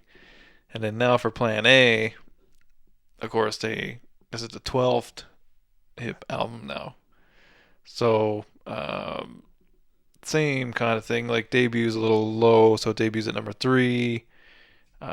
This was a few years after, too. So this would have been in 2012. Yeah, so it's like 4 years later. 2009 to 2012, there was a bit of a gap there. So yeah, and I mean, at this point too, so if I'm not mistaken, this is right around when Gord first started getting his diagnosis for his brain tumor. Is right around the same time that Now for Plan A is being recorded, if I'm not mistaken, because I know he was having trouble after that with remembering stuff and whatever. But I think that's the next thing or whatever. So now this starts into episode 4, which is the final episode now. So I didn't write any notes on that. I just wrote the end because that's the end of the thing. So it starts off with them doing Now for Plan A, which is kind of what was in the works already. Same idea, like they were looking to get refreshed. Now the band's kind of close again. They're kind of on the path to redemption to a certain degree. And then, of course, Gord gets diagnosed with brain tumor. So this comes out in 2012. Of course, they're recording all this stuff at the Bathhouse Studio, which is their studio in Bath. Definitely, which is iconic. Got to shout out the Bathhouse. I'm going to shout out the Bathhouse. Iconic studio in Canada. Tons of people go record there. I'm pretty sure it's still going now. Mm-hmm. Pretty sure I've seen Luscious Band. Yes. Doing some recording in there a couple weeks ago, maybe, or something like that. But Luscious from Kingston, from Ontario. Kingston, right? That's Shout out to them. So like, there's all of that stuff going on. Like, they kind of entered their own little universe in one way, right? So they're doing Now for Plan A. I believe that this is being recorded by them there with the help of their friends and whatever else, right? So the producer is Gavin Brown on this one. Same thing. Like, I'm not uber familiar with this one. At Transformation, I do know that song, but I'm not like, it's not like on my playlist or whatever. But this is right around, like I say, when Gord is starting to get diagnosed, so things are starting to change. The dynamic of the band changes. And I know he ends up getting those surgeries done right around this time. So, like, this is leading into Man, Machine, Poem, which is now kind of everybody knows what's happening. There's been interviews, and this is that portion kind of thing. At what time was his collaboration with Dallas Green? Like for that performance, you mean? No, but they had a song together, Sleeping Sickness or something like that. Oh yeah, that's on one of his solo albums. His solo albums, or pretty sure it's on. Yeah, I'm not sure. That was later. I don't know. It was later. I'm not sure if it was after. That was probably right around diagnosis, or if that was kind of either just before or after. I'm not sure. Yeah, but anyway, it's a really good song because they got that Juno performance where Gord comes out and sings. Oh my lord, the song with Dallas anyway for City Color. You can check that out anyway. It'll be on the interwebs. Great. Sweet performance. Pretty sure it was for Junos. I want to say it was for Junos anyway. But pretty fantastic. Fantastic. It's fantastic. So he goes and gets a bunch of surgeries done, like he's talking to. So like, this is the part where I started to find it a bit hard to watch. Not necessarily hard to watch, but you know what I mean? Like, it was starting to get like, oh shit, like you can see Gord doesn't look great all the time in every video. He doesn't look great in the interviews. I'm pretty sure, like I say, he's had one or two surgeries at this point. At least one anyway. Because that was kind of like the part of the thing was like, well, you're going to lose your memory for time. That's your options kind of thing or whatever, right? So he chose to take time and lose some of his memory. So he's talking to like Peter Mangebridge, and he's got like, everybody knows Peter Mangebridge, and he's got his name written on his hand and all that kind of stuff. He's talking about that stuff's heartbreaking. And he talks about his kid, like his kid's only 10 years old, and that's what, because he asked him if that's kid, well, was he worried about dying, and he's like, I'm not worried about that. I'm just worried about my kid. That kind of. That's the only time I've seen him get emotional about dying in any interview was only around those types of questions. It wasn't if it was anything personal, it didn't seem to bug him as much. Mm-hmm. So he of course he does Man, Machine, Poem, which is the final tour. So they whipped that out. I mean, that's like, wasn't that something? Like, man, Like, how do you, like, how do you fucking, everybody knows you're dying, and then you get up on stage every night, and you say goodbye to however many thousand people every night, Man. right? Like, crazy. Like, I don't know how he did it, man. Like, I don't, and the thing is like, when you see the video of him from where he started when they were rehearsing this stuff to what it looked like for everybody to see, Yeah. it's fucking crazy. Because he was nowhere near in shape to perform anything. He didn't know no words. No, it was crazy. He had to use a teleprompter. Because like the part that was his tumor was affecting like his memory and Yeah. speech and stuff like that. So it was like, Yeah, it was crazy. Like, and like he just looked feeble. Like, because yeah, if you had to show me that before I heard about it, you know what I mean? Like, I would have been like, this is not happening, man. There's no fucking way that's happening. Like the clips of him in that room, like with the TV in front of him with the fucking words up on it, and then he's got his big giant beard kind of thing, and he just looks like this old frail man. And it's like, holy shit. And then the progress of all that, and then they talk about that first show in Victoria, and it's like they don't know. Like, even Rob at that point is like, I don't know if we're going to do this or not. Like, I just don't know if we're going to be able to do this. And then he went and did a fucking entire tour across Canada, ends in Kingston, hometown show, broadcasted on the fucking right, like, nationally. what are you talking about? Like, holy fuck. CBC across Canada. More people tuned into this than like it was ridiculous numbers, like 23 million people or something like that. It's the second highest viewed thing in Canada ever. Yeah. Don't quote me on the numbers, but I think it's 13. I want to say 13 million people. But I could be wrong. That's pretty big. Well, there's not many more people than that in fucking Canada, man. Like, it's almost half. Yeah. It's crazy when you like you I don't know. Like, they're so deeply ingrained in Canadian culture, at least from our generation, whether that like national events, like people passes on or whatever, I don't know, but for just a certain segment of people, like, crazy. Like, you'll always know where you were when all this went on. Like, you know what I mean? Like, it was crazy, like, watching the clips of all the big broadcasts, people watching and everybody crying. Yeah. And I know. Like, it was crazy. I got like that too. Yes, man. Even watching it, I was bawling watching the final episode. It was a hard one to watch, man. Like, it was like, there's like tons of inspiring moments in it, because you look at this man who is like completely crushed, knows he's dying, fucking having to take this shitty medicine you know what I mean? Like, everybody kind of knows somebody in that situation, how shitty that was. Yeah.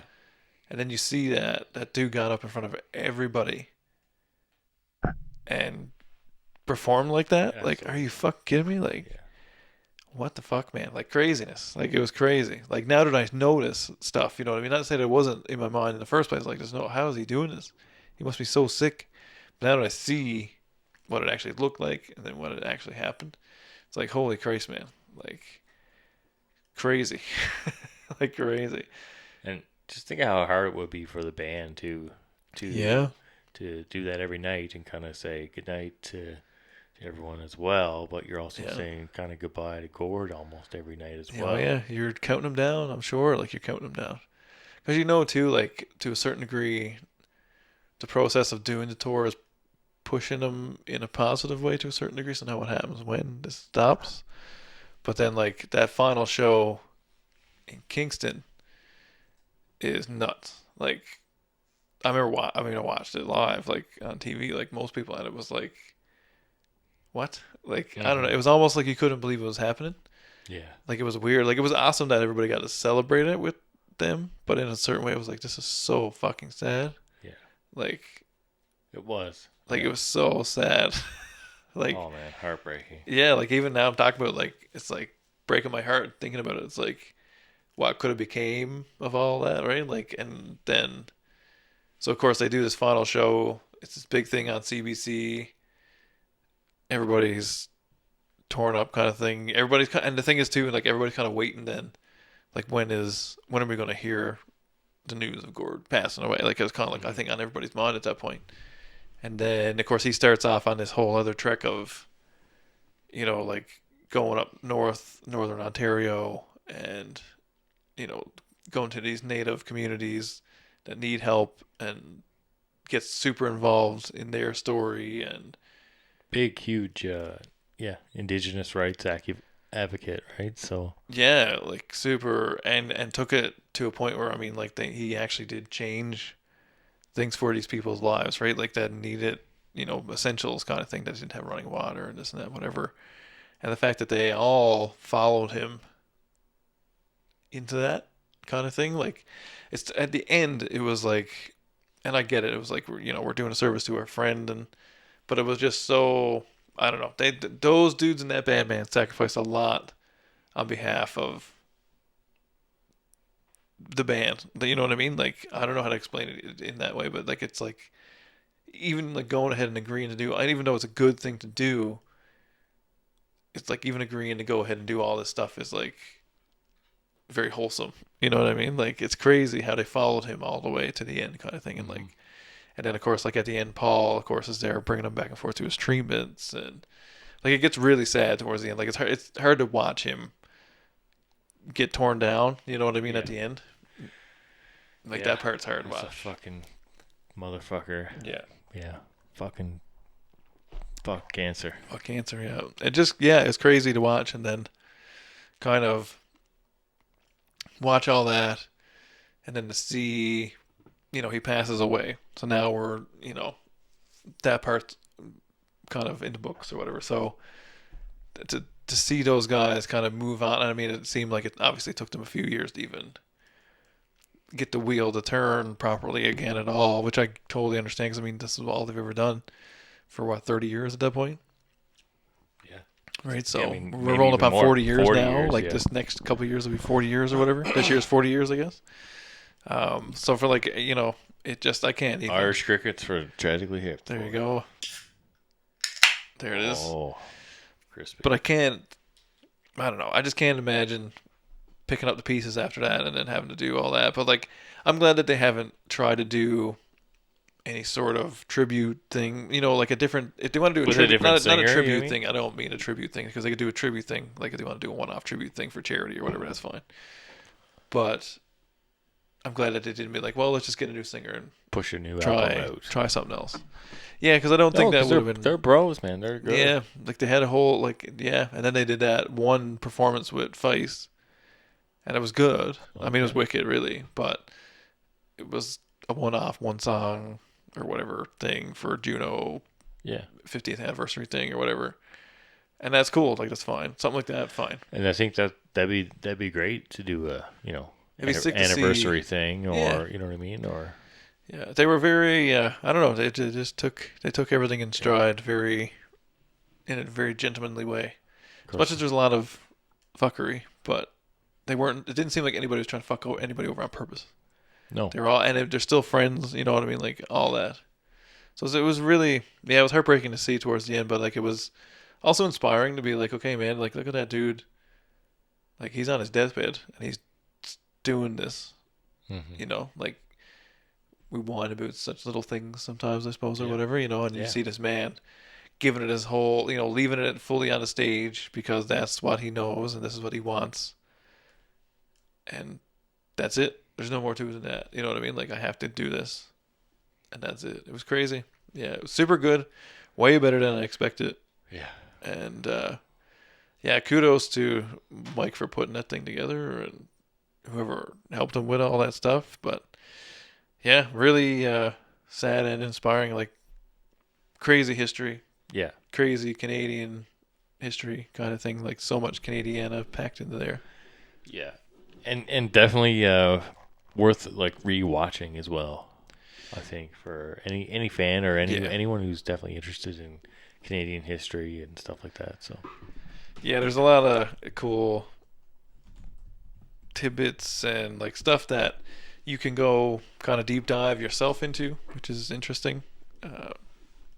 That a lot of bands don't do that. Give you that, you know what I mean? So it's really interesting to see that kind of come out, and it was I don't know, it was a really enlightening documentary for me. I thought it was really good, and like I said, I kind of recently watched it, so it's a little bit fresh, but Right. it was really, yeah, it was really refreshing to watch, and like gave me a totally different perspective on what the Tragically Hip were, kind of thing. Definitely does give you a whole new sense of how big they were to Canadian people. Yeah. And definitely like wow, like I did live through some of that, and but Oh, fuck like yeah. to see, you know, who they were before you really recognized what the Tragically Hip Yeah. were, and as well as like you would, you know, you just really got to appreciate like everything that they became afterwards and stuff like that, like through when we kind of caught on, and then through our adulthood or whatever like that. So Yeah, and you can see you can see the hard work put into the band and the sacrifice put into the band and stuff like that. Like, I don't know. I'm still fascinated by the fact that they had so much footage. Yeah, and whoever's It's crazy. idea that was great for you for crazy. whoever grabbed onto that video camera or what hell, you know, I'm not even sure. Yeah, I think it was. I'm assuming it's Mike. Like, I don't know. But it was crazy to see some of that stuff. It felt super fresh. It was really weird. Yeah. Sometimes you'd see Gord on screen and it was like, now? I don't know. Yeah. Even though you knew it was from the 90s, even, it was just like, there's something about it. The whole thing felt very, now. Very well done. Very well done, yeah. Yeah. Yeah. But, yeah, I don't know. Go check them out if you haven't checked them out. If you're listening from somewhere, not in Canada, and you do have Prime, you should be able to, I'm assuming, watch the documentary. I don't see why it would be blocked anywhere. Worst case, go on Spotify and check out the music. Yeah. They left incredible legacy, and their musical history, like listening to the music, will give you a good taste of what it's like to be a Canadian to a certain degree. There's a lot of good Canadian tidbits in there. Read along with the lyrics. Read along with the lyrics, yeah. The lyrics are well worth it. I'm not a huge lyric guy, but I've read a lot of his lyrics. And Definitely, yeah, worth reading along. 100%, I agree with that. Well, Ryan, my friend, we'll Wrap it up here, folks. wrap it up there. Half as long as the documentary. There we go. But no, everybody, thank you so much. Been a really good couple months, and it was fun to do this. And we'll give this a old crack for on the YouTubes there. See if we can't see what that looks like. So, see if we will. Yeah, so it's hard to not bring stuff up on the screen here. It is but hard. We're trying not to get flagged on the YouTube. And if you're not following on YouTube, if you got a YouTube account, follow it. In the year was 1985. Follow that. If you got a Spotify, follow that. Make sure you're following, not just listening. Go in and click the follow button. I hate saying it. I feel like a Even if you're only a YouTube listener, youngster, but if you're just chilling, listening, watching, whatever you're doing, follow it wherever you're following it. Exactly. If you're only a listener on one thing, just give it a little follow and listen on the other stuff too. That's right. If you're only listening to, check it out on video. That's right. Because it is worth it, especially with the interviews and stuff like that. Totally Yeah. worth it. Totally worth it. I mean, this one could be just an audio only, but hey, the video is available as well. Yeah, we might as well. We're in here. We're looking at you. That's right. We're thinking about you. We're looking at you. If you're listening on the whatever that podcast thing was we seen earlier that people are listening on. Yeah, I don't Not even know what sure. it's called. I can't even remember what it's called. I never heard it before until But today. hey. But Appreciate it. really appreciate everybody that's been listening and following along. Like I say, Instagram's gone ballistic for whatever reason. And hopefully Cheers. we've got a couple new followers on it. glasses, baby. Yeah, these might be available in a store at some point. But we'll be back next week with Matt Wells. Matt Wells. From St. John's, Newfoundland. Matt Wells, actor, musician, a little much music, VJ, TV Flavor personality. been into? Oh man, he's jeez. It's gonna be a good one. Big guest, That's another big time. guest. Another big guest. It's gonna be good. So everybody, come That's back for right. that one. Come back. Come on back. Yeah, we'll maybe put up a Instagram post of our favorite hip tunes that you can add to a playlist. Nice. We'll put that up maybe. We'll do that. And yeah, everybody, thank you so much for listening along. It's been another episode of And the Year was 1985.